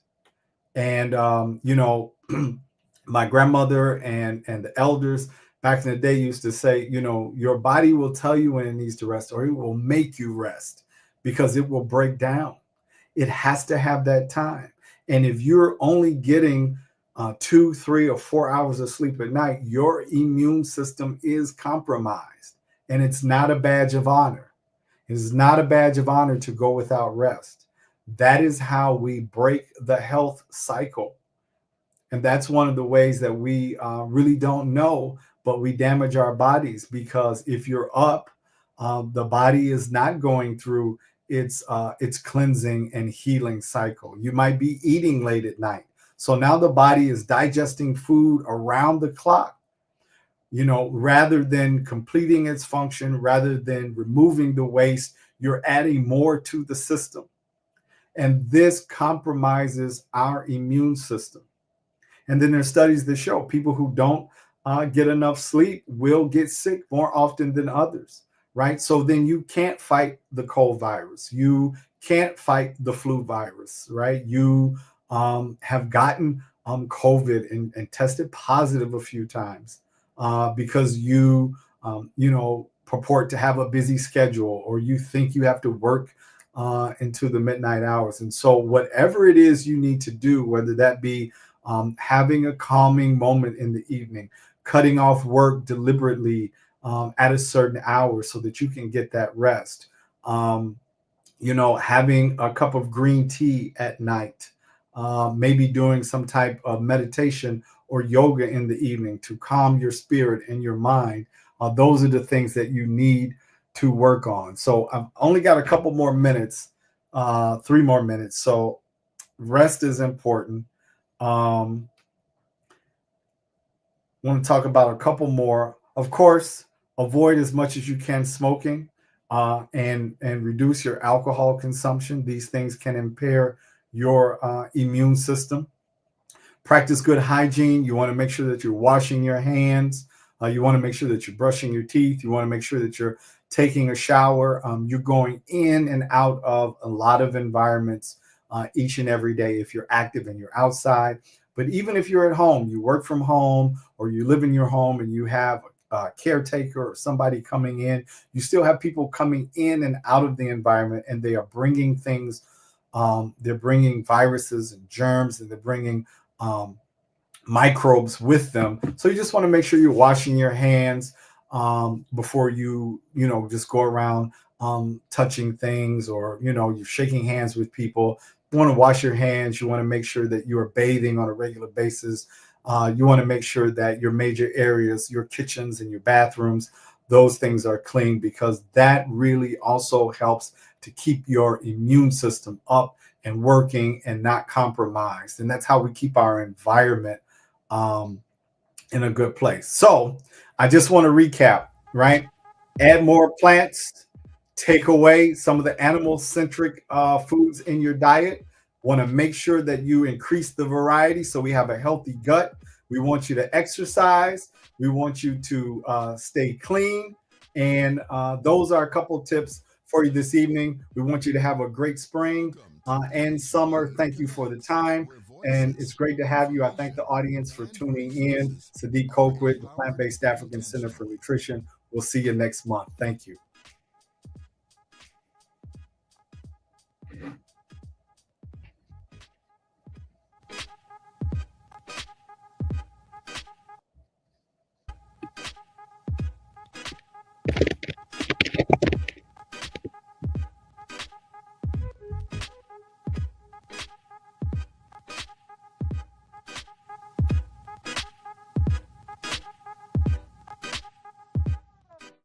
Welcome to AHG Connects, where voices, information, and resources are empowered intentionally.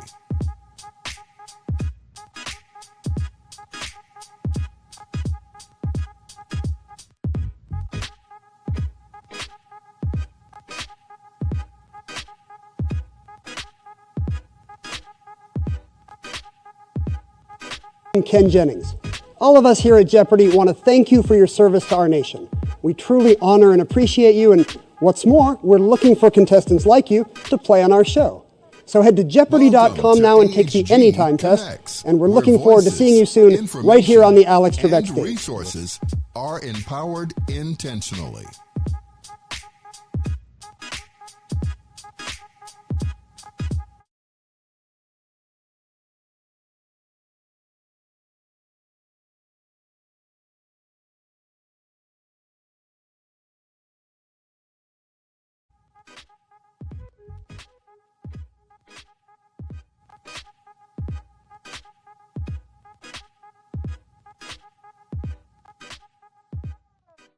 Welcome to AHG Connects, where voices, information, and resources are empowered intentionally.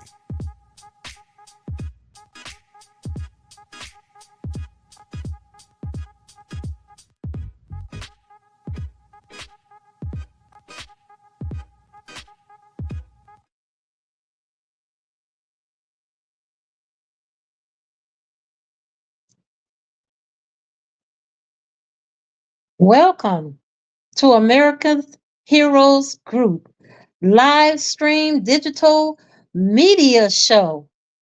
I'm Rochelle Crump. I am the media partner. And as you know, we're now celebrating the Women's History Month and also we're celebrating the National Women Veterans United 20 years of doing what we can do for all that need our help. It has been a long time coming, and we want to thank everyone that we know that has been so friendly to us. We're going to start with America's Heroes Group. We want to thank the governor, Cliff Kelly. We want to thank all of the staff, the actual person who brought us on, Miss Glenda Smith.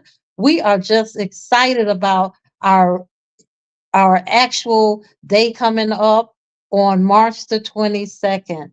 And also we will be honoring the governor, I said, our governor, Cliff Kelly. We look forward to it. And we have also, and you're familiar with him, is Dr. Damon Arnold, who will be our keynote speaker. And as you know, he's a war veteran and he's done so much also medical for the state of Illinois and so many other things. And we're going to be so happy to have him there along with his lovely wife to talk about veterans. And we're also going to have our other speaker will be Director Terry Prince. He is the director of the Illinois Department of Veterans Affairs. We're also going to have Director Kevin Barcett. He is the director of the City of Chicago Veterans Affairs. We're also going to have Commissioner Donna Miller. And so we're going to be there. We have now we started out saying, okay, we're only going to have over 100 people. Well, right now we have 250 people that have paid money to come and be a part of this great time that we're going to have and filling out, how we've been doing these things that we've done for over 20 years. It doesn't come easy when you think about it and you think about women. Well, how often we've been left out of the process of everything. So this is going to be a day that we all shine. Women's History Month. So many women that have never ever had a thank you. So many who have never had a parade for themselves, and we look forward to that. I want to give a shout out to Colonel Etna Cummings. She is actually one of the 688 women from World War II. She's actually at another event today, the fireside chat that they're having, and she's in Chicago, Illinois. So we want to give a shout out to her. And then we want to go back to just saying how important it is for us all to recognize women, veterans, and Women's History Month. Now, we're hoping that they don't try to take that away from us, but that's another subject for another day. So what we're going to do also is we'll get an opportunity to tell all of our guests about all the things that we've done over the 20 years. And I just can't believe that it has been 20 years for us, basically coming together as women veterans, not knowing each other. A lot of us didn't know each other. I knew quite a few because I worked for the city and the state and of Veterans Affairs and the Department of Veterans Affairs Federal. So I knew a lot of them, but they didn't necessarily know all of the things that we were doing when we first started. I mean, it's a step that you take when you actually are forming, an organization, all the paperwork that you have to do, and all those things that you want to put together to recognize through IRS exactly what your organization is about. And so that's so important. And what it was about for us was, number one, it's never going to be about one of us. It's always going to be about all of us. It's also that we are one voice and one vision. And we stuck through that for all 20 years. We also will have the Gold Star families there. The Ware family will be there who lost their son. The organization also named our facility after Sergeant Simone Robinson.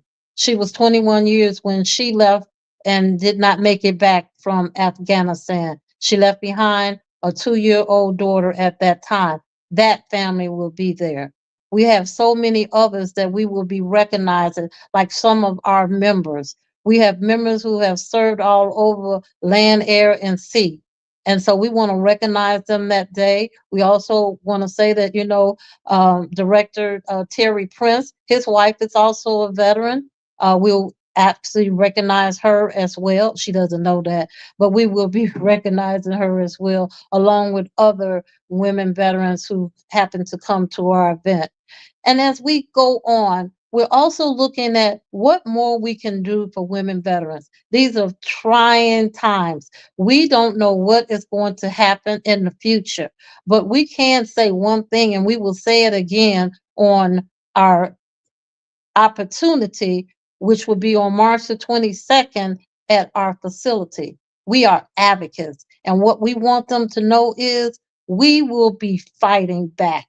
We will not stand for the VA to keep tripping off of each other. And I say that because that's what happens. You hear word over here that they're not going to bother the veterans. Then you hear over here, oh, they're coming for the veterans. So we want to make it clear that we will fight with all of those others who are fighting for the sake of those who need the services, those who deserve them, those who earn them. Women, men, their families, all of that is a matter. It matters. And we're going to have to make sure that we speak up and continue to just stick together. And our day on the 22nd is also going to recognize some of the new initiatives that we will be presenting. And one of the things is a lot of veterans, especially older veterans, they have a hard time a lot of times. And we have to remind the VA of that. They do a good job in a lot of things, but a lot of times we have to go back and just remind them that there are some things that may have slipped behind some of the things that they need to be aware of. Women veterans, turning 80 years old, we have to look at them more so if they don't have family. There's a lot of them that don't have family, but who knows that more than the doctor? The doctor has to play a part of that. The doctor has to make sure that that person has services within their home. They should not be out alone. They need to just check on those things, and not just for the medical part of it, but the family part of it. Oftentimes that gets past people, and I can just tell some I would call them war times, really.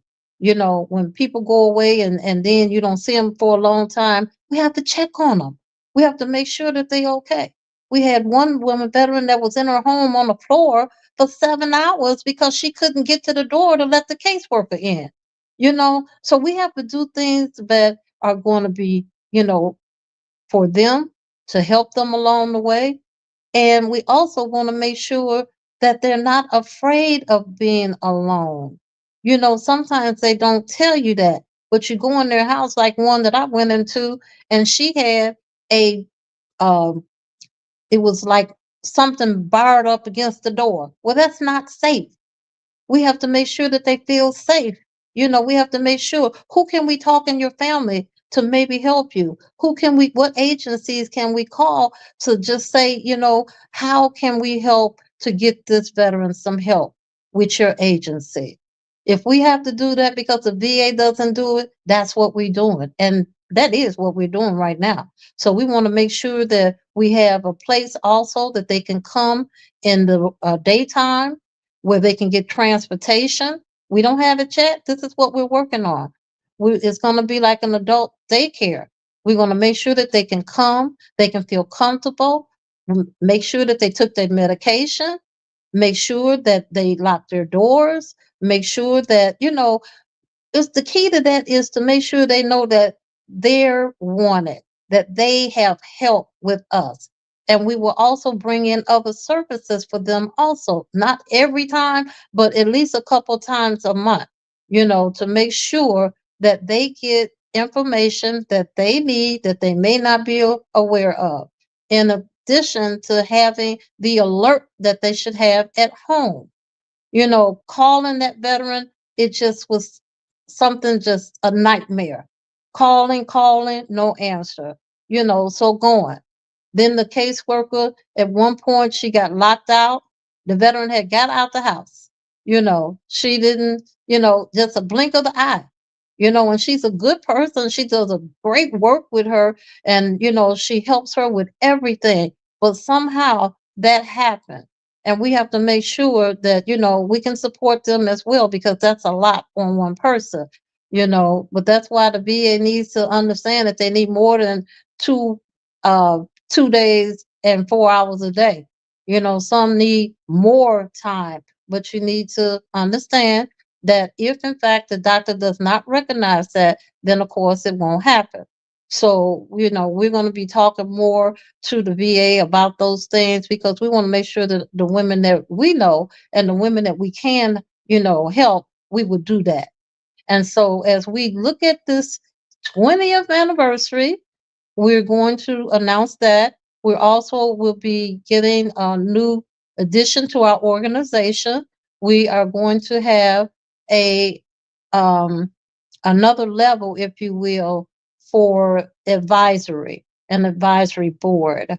And so we're looking at that now, and we're looking at some possibilities that can take on that task and get it ready for us, so that we can do better in things. They can point out, different things, because they're going to be professionals from all different walks of life and everything. And so that's going to help us also. But the major thing is to make sure that women are not left out of history, to make sure that what we do will stand for everything that we need. And when we don't see those things happening, then we will do whatever we can to make sure that it gets done. And that is what our message would be to the public, to indicate that no matter, what's going on with the crazy stuff that's going on now, that we are not going to back down from that. We are going to continue on to do what we can. And that includes, we have a portion of our organization called Right Now Services. We know that some of the people that will be fired, we need to be ready to help those people, because they didn't know they were going to get fired.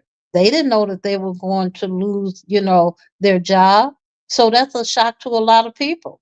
Whether or not they had savings, whether or not, they can afford to pay their rent next month. We don't know what's going on in anybody's home. And we need to understand that. So those who have the organizations who have funding should be preparing for that, because we want to make sure that they're not losing their home. We want to make sure that they're not going to be homeless. We have to. Someone has to do it. So we're going to pay our part, and we hope that others will follow. Or hopefully they'll ask us, what can they do? How can they give us funds in order to do it? Because we have all of the tools to do it. And we will do it. We've been doing it all these years. It's 20 years here. We've been doing it for 17 years, no, longer than that. About, I think we started that back in 2018, about 2018. We've been helping women pay for their rent. We've been helping them for transportation. We've been helping them for clothing and all those other things, food even. Everybody thinks that, you can go to the shelter and you can do this, and all that is true. But it doesn't mean it happened for that person, because there are so many things, gaps, and so many of the process of getting services that sometimes people miss it, or sometimes they walk away because they are, so distraught that, this is taking them so much to get so much time for them to help them or help them at all, that they walk away. They go to different states.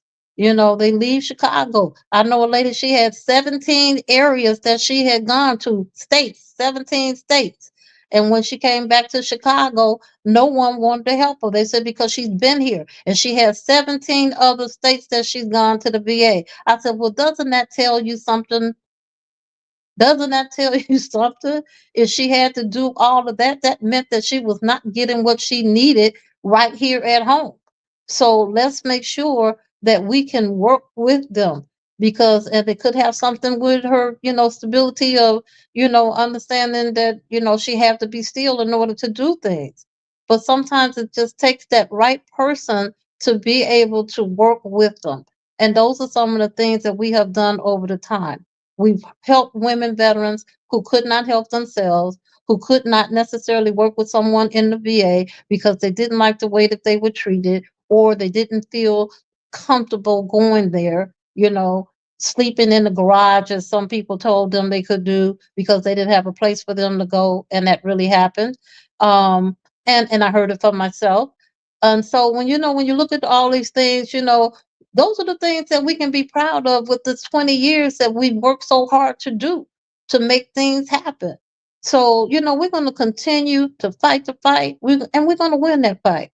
I'm going to say that. We're going to win that fight because we're not going to be the only ones fighting. And they're going to recognize the fact that you're getting ready to start a war. You're getting ready to start all these people going back overseas, new ones going over there, younger ones going over there. And then you're going to have to deal with the aftermath of what happens when they come home. So we don't wait that time. We need to be preparing for that now. We don't want to wait. And so we want to be there for them. We want to make sure that they, hear from us. We want to make sure that they understand, what's really going on and how it works for them when they come home. Someone has got to be there to greet them. We don't want to wait 20, 30 years to then recognize them like Women's History Month. We don't want it to be history right now. We want to be able to make sure that they understand we here at home will be supporting them. And that's important for them to know. It was important for all of us who served, and then particularly those who served on land, air, and sea in combat. So we are grateful that, the time is coming and we're going to have a lot of awards presented to some of our own members. And I can only say that it just brings tears to my eyes sometimes because they made so many sacrifices, and they came back. Military sexual trauma. I'm not going to stop talking about it because it happened. I'm not going to stop talking about it because they're still hurting. I'm not going to stop talking about it because it still exists. It still goes on. So military sexual trauma with all of the women who were, victims of that and who have tried to make a life coming home and get over what happened to them. And they've done that because we've been there for them too. And they have a place in our facility. Peer support is pretty much what we need to do for all of them. Come to a place where, guess what? All of us are there for them. All of us students have been somewhere that they've been. And then they get well because they know that there are people who are there for them. That's what gets them well. The people who understand how that hurts and how they need the services, only to have to go through this long process of getting benefits and, going back and forth and things like that. And that's one of the things that we're really, really, taking to heart right now is the fact that when they start doing all this cutting people from the VA and the claims are just sitting there, they can tell you one thing, but they're still going to be sitting there. They're going to be sitting there. Like the Agent Orange had to sit there until there was a process in order to present them and then try to figure out how do you get this out to the public to help you to get through this whole process, because you need the public to do that. You need those people to be able to be there to work on those claims. They have a huge backlog. Nobody talks about that process. No one wants to hear it either. But if you want to go on their VA and look at it, because they have they give you information on how many are actually pending, how many basically are backlogged, how many they've caught, in a day, that come to them in a day. You're looking at all that, they're still coming in. They're still coming in. So who's going to do that work if everybody gets fired because you have too many people working for the government? And so then you look at the things that have been told to you when those people were saying that they wanted to help veterans, and now they're in position, and guess what? Who are they helping? We have to look at that. And one even said, for what? My God and my faith and my what? What they did in service themselves. But it's not going that way. So, we're going to continue to watch it, monitor it, and speak on it because we have to. Someone has to. And it's been very, very quiet from quite a few areas here that we've been looking for people. But we are happy that when we get together on our 22nd day of March, that everyone will understand how important it is to not only just come to a place where you're going to see all of these women, but to never forget them.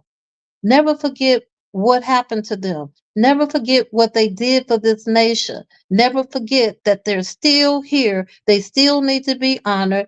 And then, how can you help? How can you help organizations, not just our organizations, but any organization that is helping veterans? We need to be together. We need to make sure that we can help each other.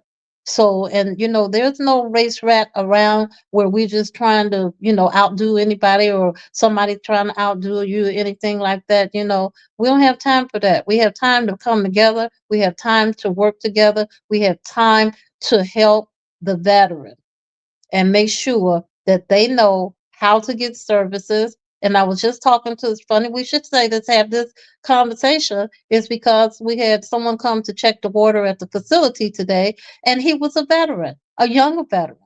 And, he was talking about his claim and everything, that he's watching what's going on television. And he's like, well, I hope I can, get my claim filled. And I said, we're just going to make sure that we keep going back to the VA to find out what's happening. You're going to call them.